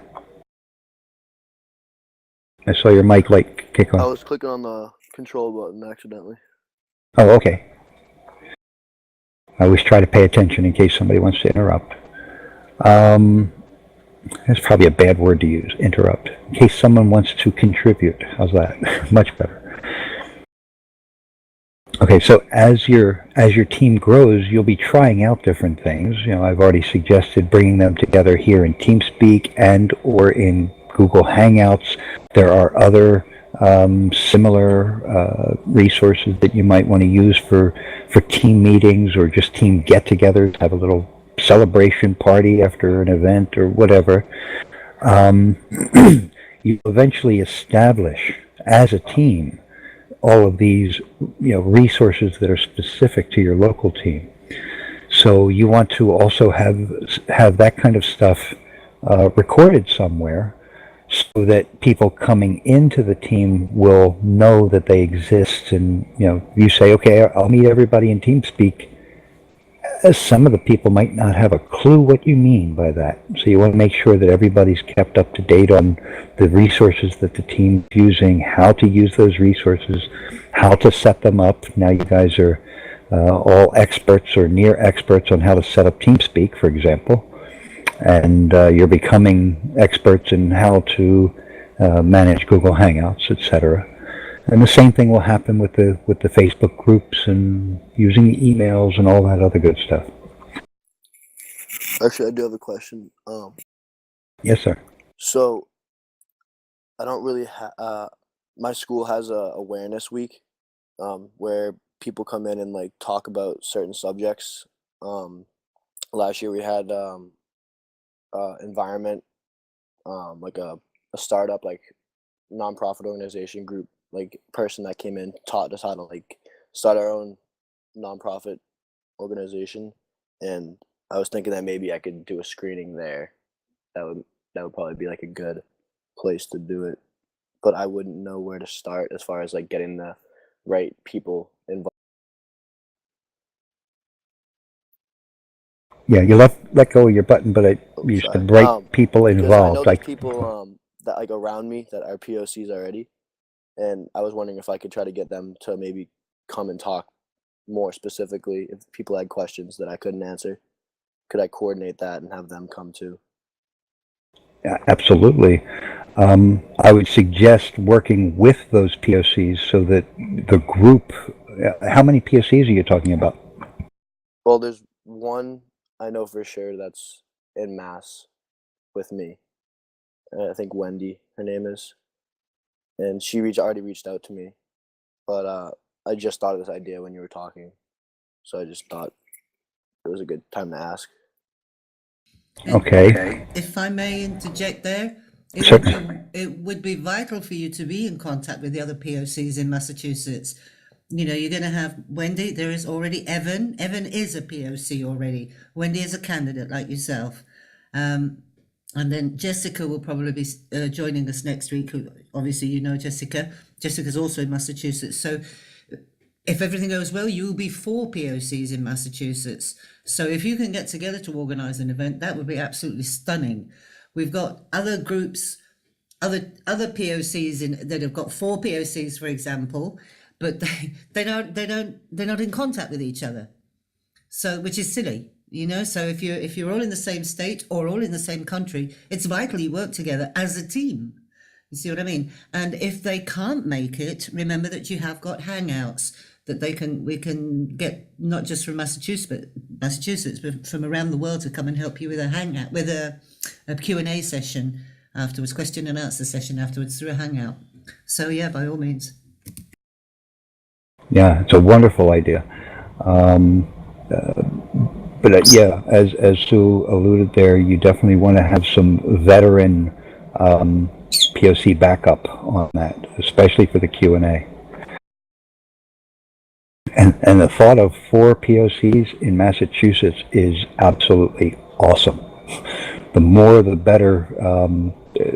The coverage is essential. And one person trying to do it themselves is, it's a great beginning, but it should never end there. That answered my question. Thank you. Thank you for asking it. I'm excited for the possibility of that happening. Especially in a school. School situations are awesome. If we can get into schools, we can introduce all of this to a lot of people who might not otherwise stumble upon it. There are so many distractions at the age of school, and it doesn't matter if we're talking about high schools, colleges, advanced universities, people going for their doctorates. The level of schooling doesn't matter. It's just when people are focused on their schoolwork, they're not really focusing much elsewhere except for things that they can use to mindless things like when they're not doing schoolwork, they're kind of vegetating in front of the TV, or maybe they're playing video games, or they're going out to bars, mindless stuff. And apologies to anybody who thinks that stuff is more than mindless, but they're not going around looking for how to change the world. They're already very, very occupied. So being able to reach those people is really, really important. So kudos. Thanks for bringing up the topic. No problem. Okay. One thing I didn't mention for bringing your team together is that you can also create a Skype group. And, Sue has, I think, done that for TVP Spain. Yes, no, maybe? No, we didn't actually, but okay, no, because we never got such numbers as to need that. We've so far we've managed with the Facebook chat, but definitely whatever works best. If people use Skype more, then Skype, and if people use Facebook more, then Facebook.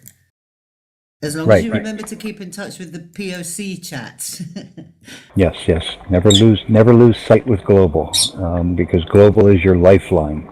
Global is going to give you so many ideas just by being connected to, and that includes those monthly meetings that Sue was talking about. You come there, you're going to come away with ideas, and of course, if you put ideas to the test, if you actually go out and do an event, you coming in and reporting on how that went and what went much better than you expected and what you felt could be done better. Next time you're going to change this and try something else. That kind of information is invaluable to the other POCs. You're helping them gain experience without having to stub their own toe, etc. We don't want to continuously reinvent the wheel, so to speak.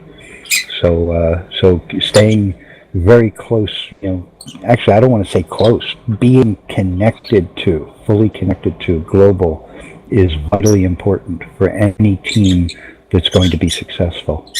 And we have found that teams that do not connect and stay connected with Global, generally speaking, they don't last very long, no matter how hard the team works. So, I don't want to go into what we think the reasons are for that, but generally speaking, it comes down to support. Everybody needs the support of everybody else, and that's a big part of why we look at all of this as one big global RBE family. Okay, so I talked a little bit about keeping your team updated.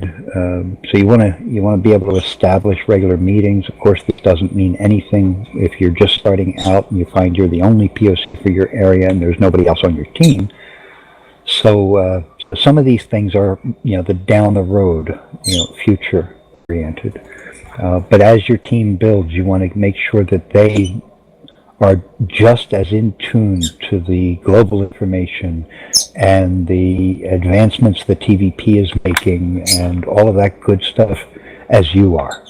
So in that sense, you are a kind of facilitator of this information.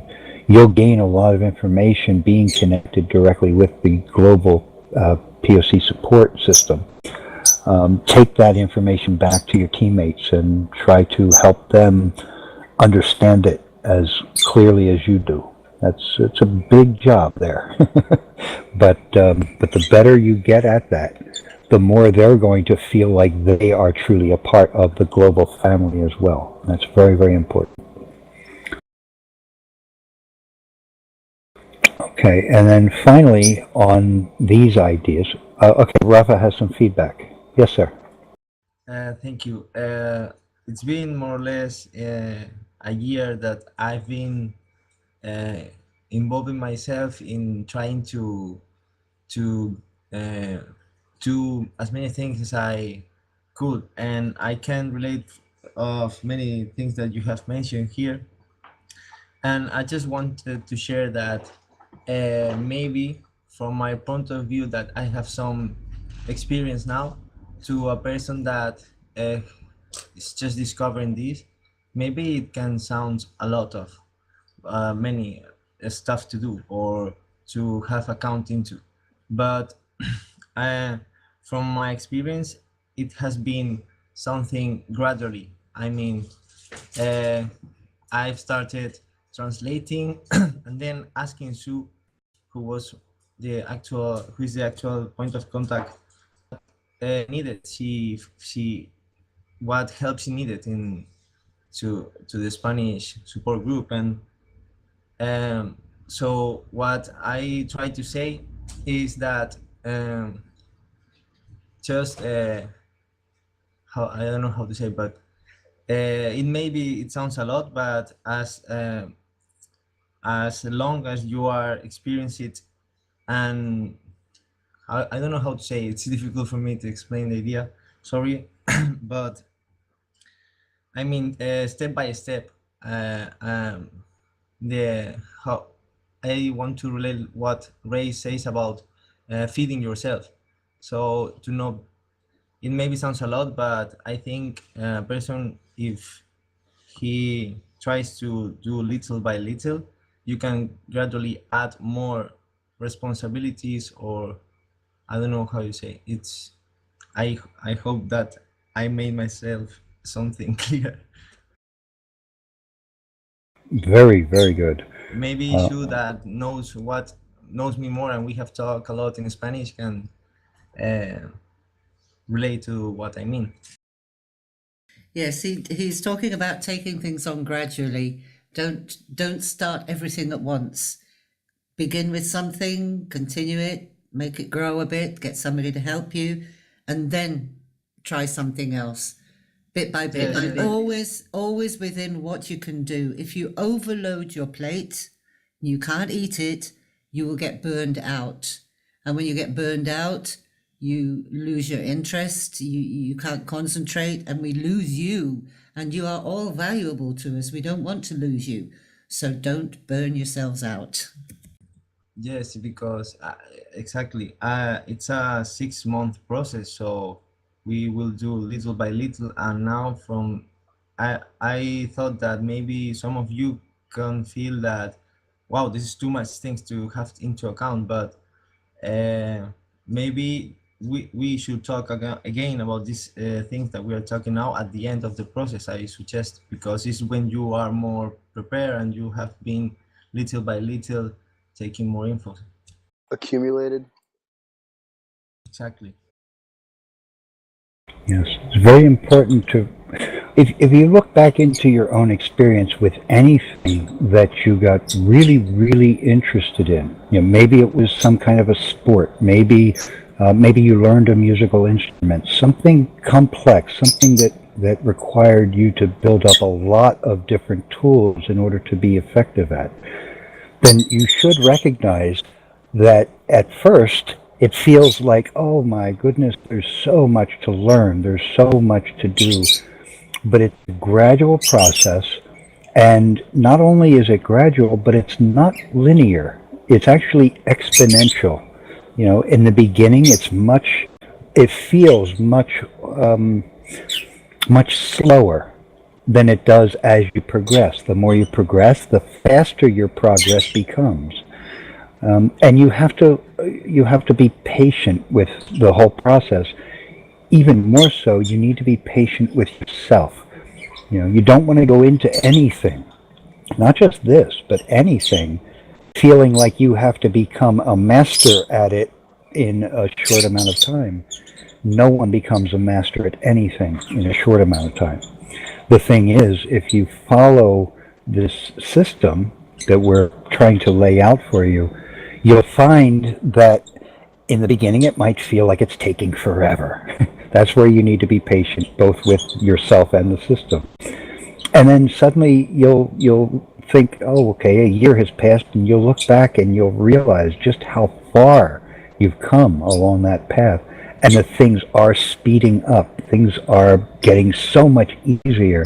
You now have so many more tools than you had before, and it's because of that persistence and, as Sue pointed out, not overloading yourself, not trying to do more than you were able to handle.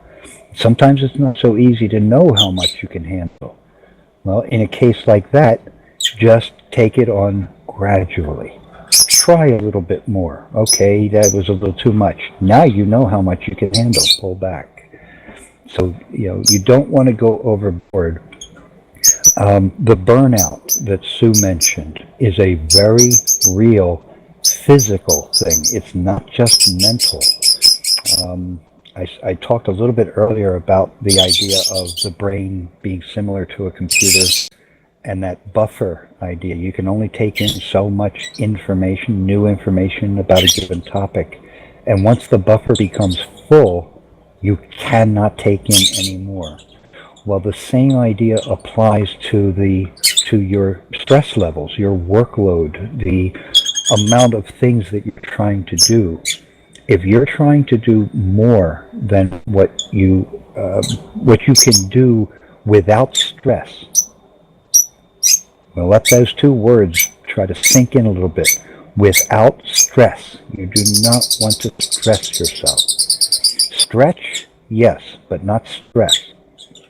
As long as you stay under your stress level, you will gradually become veterans, old grizzled veterans, just like probably the way you look at me and Sue, and maybe even Rafa to a point. Rafa is, in my eyes, already a grizzled veteran. Maybe not an old one, but he's on his way. And the way he did it was just take a little bit at a time. And you will find yourself able to do more and more, because you'll learn all of the little tricks. You'll learn the shortcuts that don't, I'm talking about shortcuts that don't diminish the quality of what you're doing. Recognize that this is exponential. It's an exponential growth thing, just like learning an instrument, just like learning a position in a sport, becoming good at it.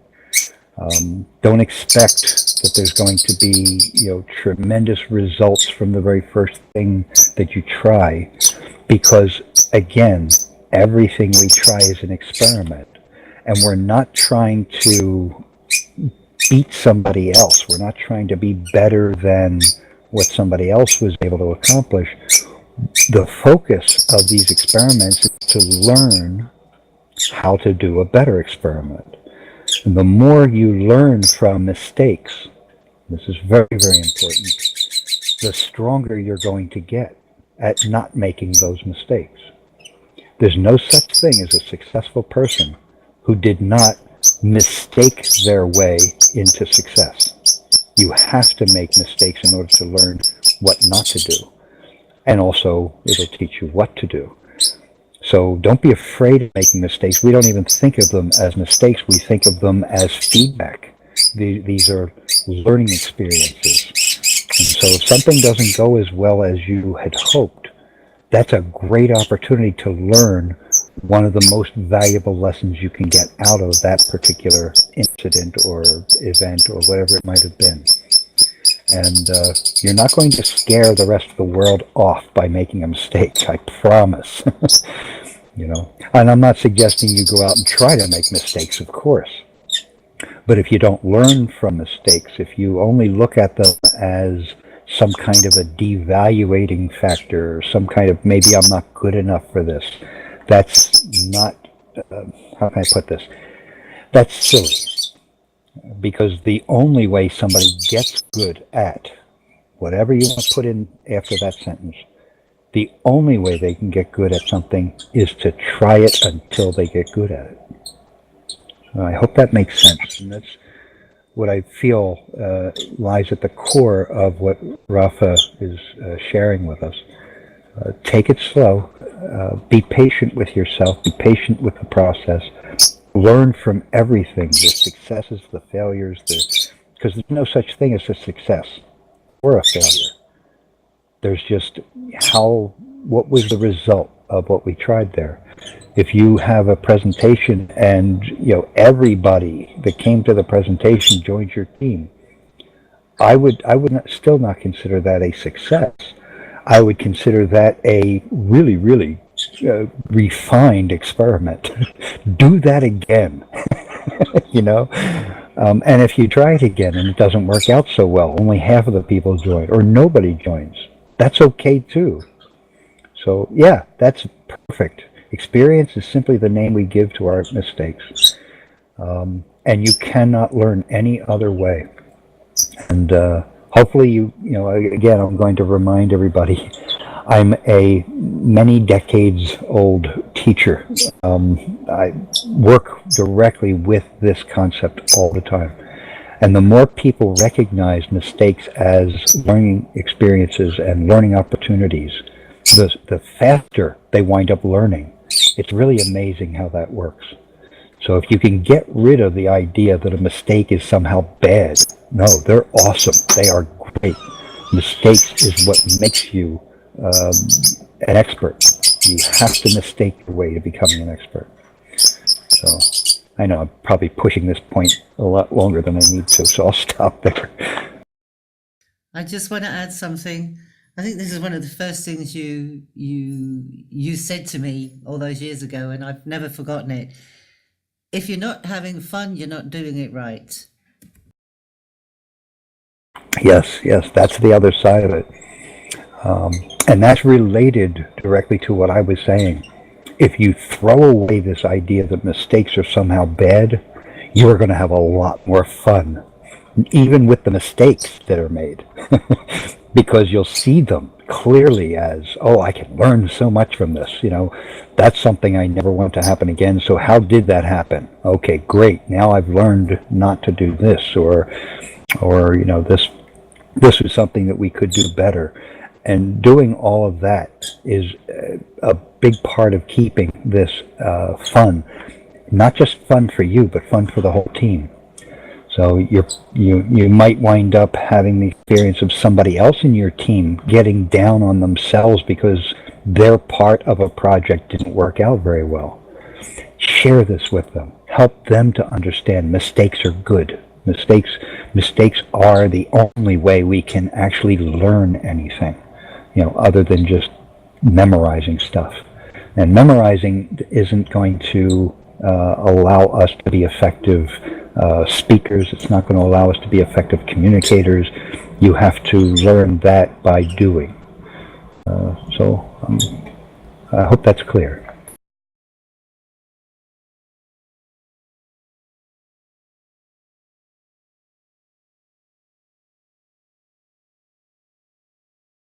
Yeah, that's another really good one, Arturus. An error doesn't become a mistake until you refuse to correct it.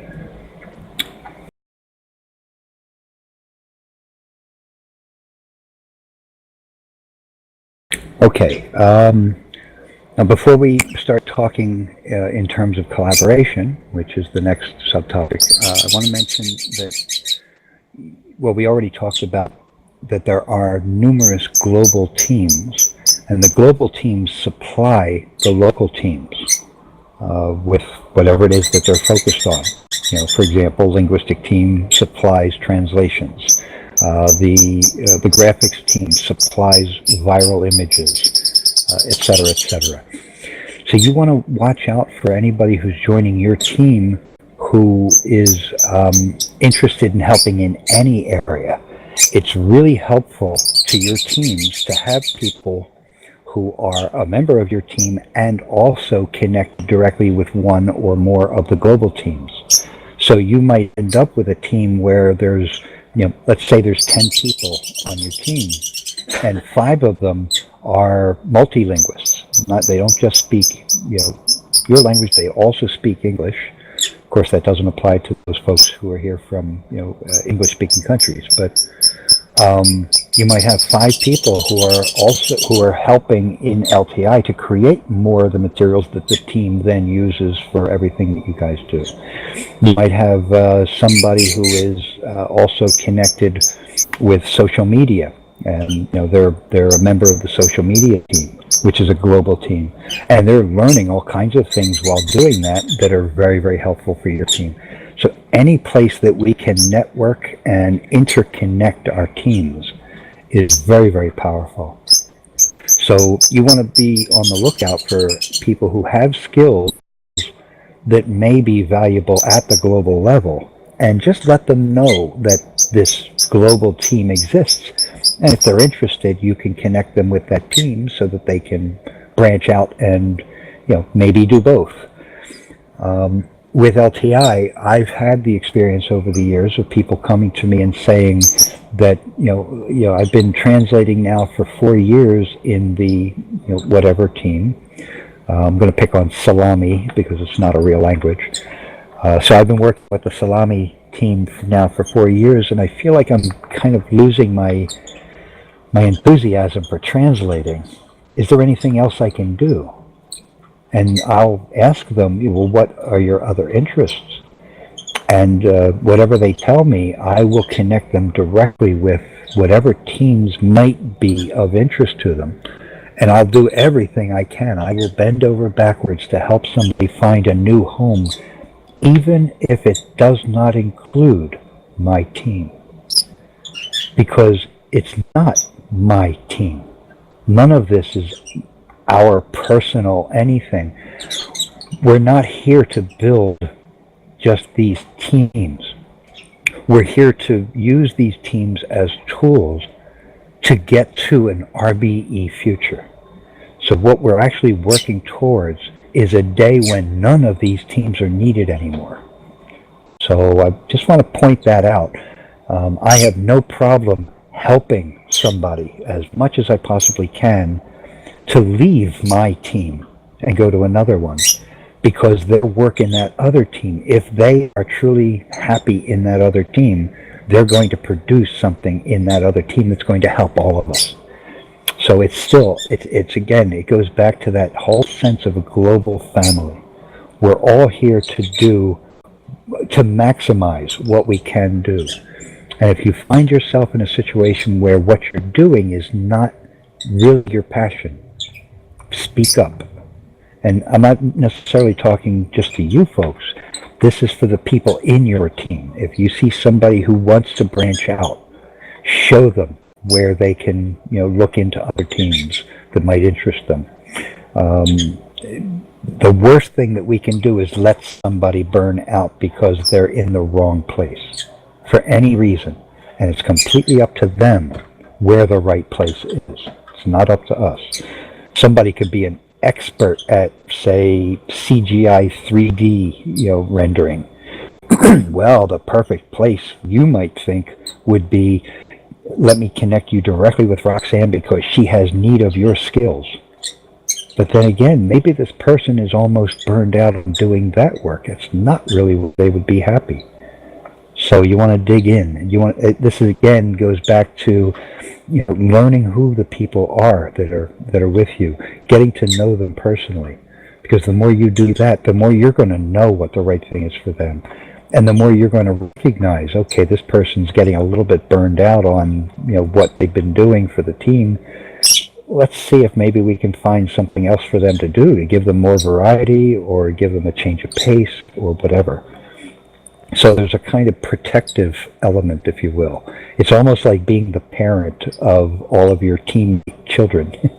But then again, be careful with that too, because we're all equal here. And that's another really important thing I want to stress. Nobody here is above anybody else. We don't view any of this as some kind of a hierarchy where I'm your boss. We're all volunteers. We're all here trying to fill all of these different roles that need to be filled. And the more we can fill those roles with people who really, really want to be in those roles, that's where our success, if I can lean on that word, which I kind of threw away earlier, that's what I think is going to actually allow us to succeed and bring humanity to a much, much better world.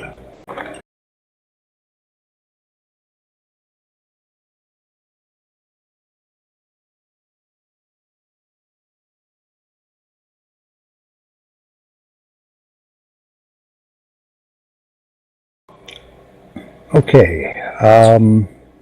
Now the rest of this, we're kind of running late. And I don't think it was just because of that break. It's because Sue and I talked too much, I think. Probably me a lot more than her. Hey, who you say talks a lot? Tell me I'm wrong. A woman never talks too much. Oh, I forgot that rule. Okay. Sue already talked about this a little bit. We are not leaders. And that kind of goes into what I was just talking about. You are not at all expected to know everything. You're also not expected at all to be able to do everything yourself. Again, that connects, or that's part of that connecting, being connected with the whole. Being connected with the global teams, being connected with POC support, TVP support, global, bringing your questions into the POC system, getting other people's feedback, giving them feedback when they have questions, etc. This whole big support system is the lifeline of the whole system. So you want to encourage people who have specific knowledge and experience to take on some of the tasks needed by your team. I mentioned that before. Somebody who already has lots of experience with managing a Facebook group, let them help. It's the more you allow people to use their skills, the stronger your team is going to become, the stronger that person is going to become as a part of your team, etc. So, are there any questions at all about anything that I've talked about up to this point?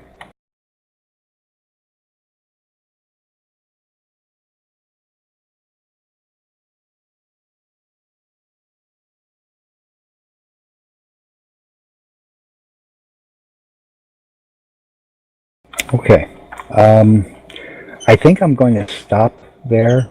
There's another session that you will have with me co-hosting, where we'll dig in deep into what LTI is as a system, and the primary purpose of that is not for you to just simply understand LTI, how it built up and whatnot, but actually to give you ideas on how multiple teams can work together and how the underlying system that these teams work within is the thing that allows everything to happen.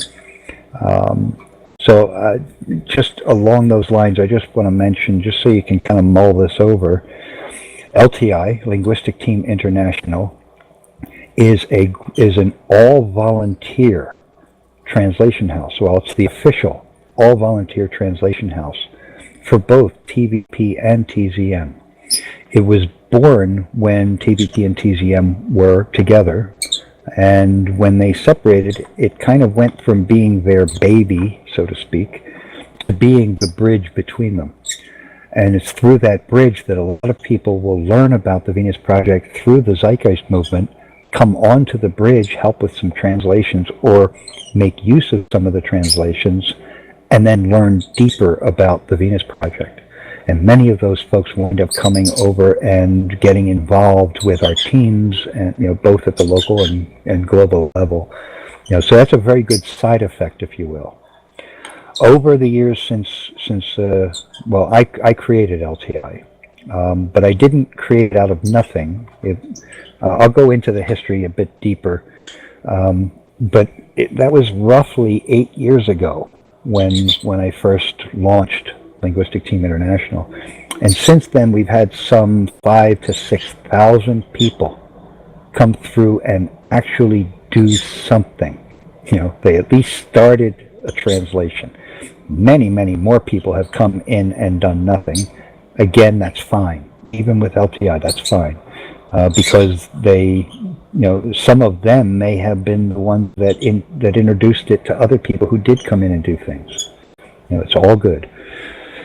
Since the beginning of LTI, my very rough guesstimate, it's very rough because it's hard to keep track of this, especially as it continues to grow, but my very rough guesstimate is that the street value, if we were a for-profit translation house, LTI has produced somewhere between 6 to 7 million US dollars worth of translations.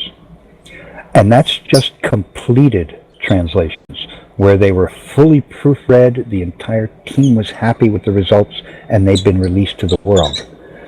There's even more translations that have been, either started, most of them have been completely translated, maybe they've been proofread once, but they have not been proofread enough, they have not been finalized by the team, so they're not out in the public. I'm only talking about the ones that were released to the public. If everything that has ever been fully translated were to be released, that number would be much higher. So I'm not saying any of this to brag. I really want you to understand that. The reason why I'm saying this is that I'm nobody special. I promise you. You might think, okay, here's an old grizzled veteran. This guy knows what he's talking about. Respect. I understand all of that. But I'm nobody special. I'm no more special than any of you guys. And let's really push that point. I didn't translate or proofread any of this stuff. It was all of those people who came in, just simply followed my invitation. I built a system and opened the doors. And it's these volunteers that came in and did all of that, not me. This is important. Anybody can do this. I believe that firmly. And, that's with my understanding of how the brain works and all that good stuff, how learning works, how teaching works. There's no such thing as a teacher. I'll throw that out here too. The best that we can do is we share information with people. What they choose, well, it's not even a choice. What they are able to absorb is how they learn. What they're ready to absorb is how they learn. Not by you doing something special, but simply presenting the information, exposing people to new information. They teach themselves. There's no such thing as a teacher. So having said all of that, if you can see, we talked earlier, in fact, this is the big thing that Rafa brought up, that you start small. When LTI was launched, it had one member, me. Within about 2 seconds, it had 2 members. Can you guys guess who the second member was?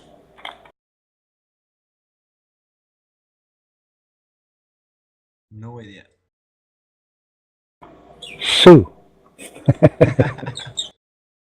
Sue was with me And when I say with me, I mean she was my confidant. She was my idea bouncing wall. She was my complainer.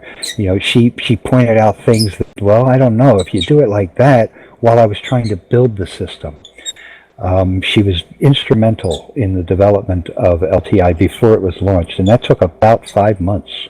You know, it was 5 months of, I don't know, I think I wrote out about 20 wiki pages just trying to get it organized in a way that made sense as a global system. And Sue was there the whole time. So the moment I launched, Sue joined. And there we were, 2 people. Yes, we're on our way. Okay, what now? So we started trying to promote the idea behind the linguistic team. Hey, all of you translators, you know, let's come together and form teams. And a couple of people came in. It was very, very slow going at first, very slow, but not discouraging at all. I was enthused with anything that would happen because I didn't know what to expect. And I figured, you know, there's got to be some aspects of this that would need to be adjusted, changed, you know, mistakes that get fixed, etc. And sure enough, that did happen. But it happened because I made sure, I shouldn't put it that way because that's ego. Because it wasn't just me, we made sure that everybody's voice was heard. So these translators, we were asking them for their input. What do you see places that can be improved? What can we do differently? How do you think we might best reach more people with the stuff that's getting translated and released, and et cetera, et cetera. And it's out of those discussions with the team that we were able to continuously build upon what we had done, you know, prior, and keep on growing. And again, the growth was exponential. And, you know, like I said, now we've had somewhere, it's closer, I believe it's closer to 6,000 than 5,000 people who have actively come in and translated at least one thing. Rafa, well, he's done a lot.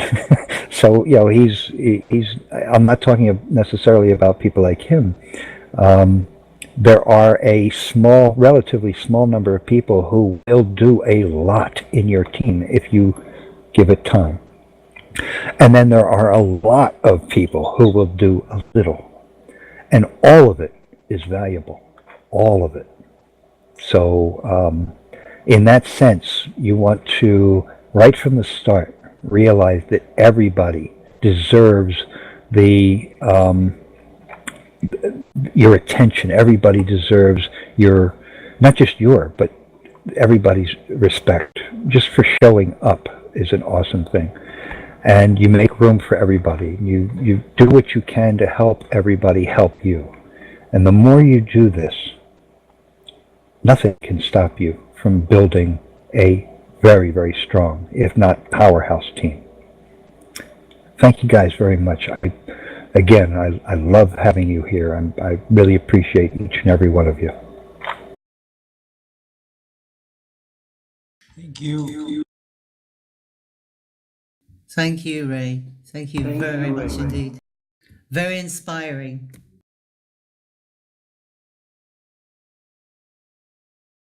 Does anybody have any questions at all for me or Sue?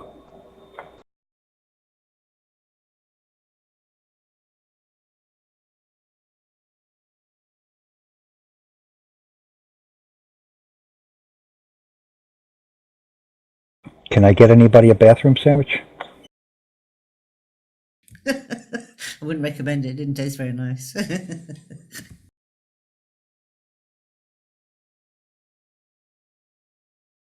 Okay, folks, then I suppose we'll close up the session.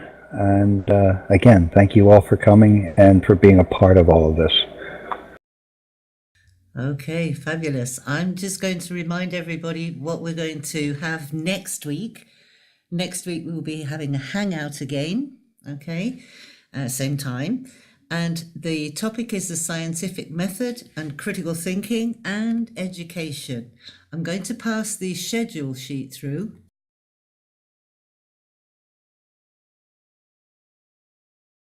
Okay, can everybody open that, please?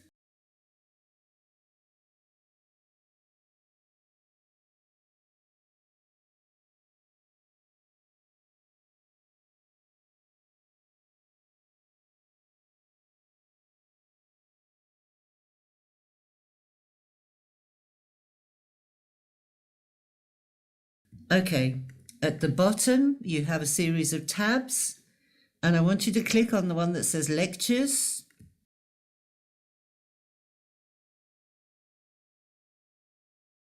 Okay, and that opens up the sheet that has all the links to all the material that we're going to study through the orientation process. And next week being week 3, okay, you have 1, 2, 3, 4, 5, 6 videos to watch. The majority are short ones, okay? The times and troubles of the scientific method, why science is not just a theory, open-mindedness, critical thinking, and why free energy can't exist. They're all 10 minutes or so, okay? And then the last one, education, is a lecture from Jack, okay? You should all have access to that. It's on Google Drive. So I think I did add you all. If anybody can't open it, please let me know so that I can give it to you. And this week is when we want you to start making your notes, okay? Those Google documents that I gave you in the first week for your notes, we need you to make comments, anything you didn't understand, anything that might have troubled you somehow, anything that you really liked or whatever, any questions, anything at all. We need you to make notes, and also the link to the Facebook post that you answer. Okay, so for example, if on your own Facebook, one of your friends asks you something, or if you're on an international Facebook and you see somebody asking a question and you can answer it, then answer it. Use one of the frequently asked questions in your reply, and then put the permalink to that on your notes as well, okay, so that we can see it. And I will need these notes by Thursday at the latest, so that I have 2 days to go through all your notes, especially as there's so many of you. I do need those 2 days so that I can go through your notes and see what topics need more emphasis during the session for next Saturday. Okay, has anybody got any questions about that?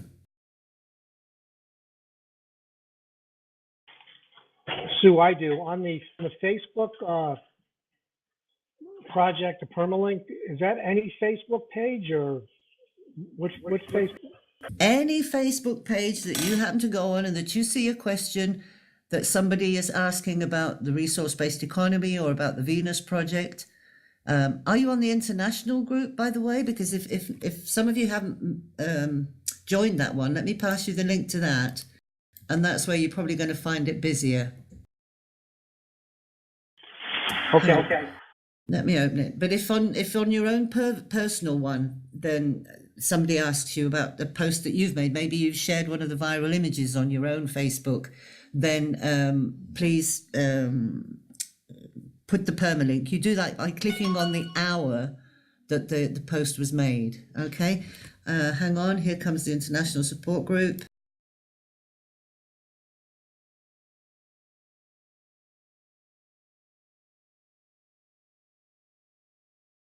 Oh no, sorry, wrong one. That's a spreadsheet again, hang on.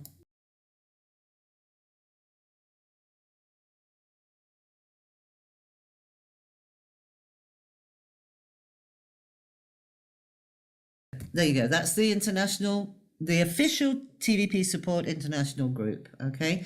So that's where there's a lot of action. If you're already on maybe the USA one or your own, the one for your own country that started up, then you can answer wherever you see a question that you can answer, okay? It doesn't have to be about the scientific method or education. It can be about any particular topic that you feel you can answer, okay? And so that I can read them in case you do them on your own, I need you all to add me as friends on Facebook. If we aren't already friends on Facebook, please add me. Hang on, I'll send you my Facebook link now.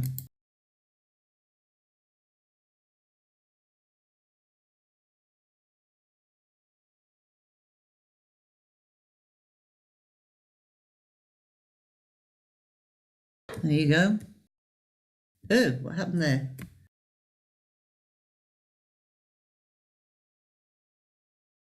There we go. That's better. So if you didn't add me already, please do. And then we're in contact through there. Is everybody clear on what we need for the homework then, for your preparation for next week? Yes. Super.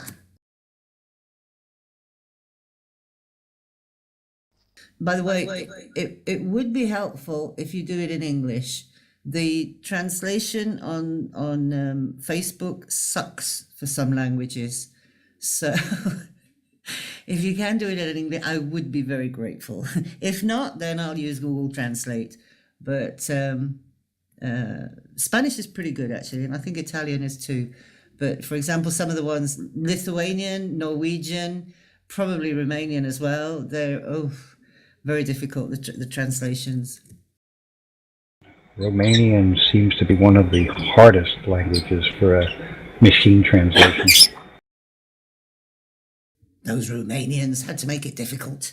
Lithuanian is very easy. Yeah, but not on the translations, not the automatic translation machine. It's awful. Okay, guys and girls, then run off and play and enjoy the rest of your day if you have any day left. For me, it's almost 11 o'clock at night, so I'm going to have another glass of wine and then I'm going to go to bed. I'm going to stop the recording. I will get it up onto a YouTube video as soon as possible and share it with you so you can have it just like the one from last week, and you've got it there for posterity and to listen to when you need to. All right. And if anybody has a question during the week about all this, remember, put it in the main chat so that everybody can see the answer.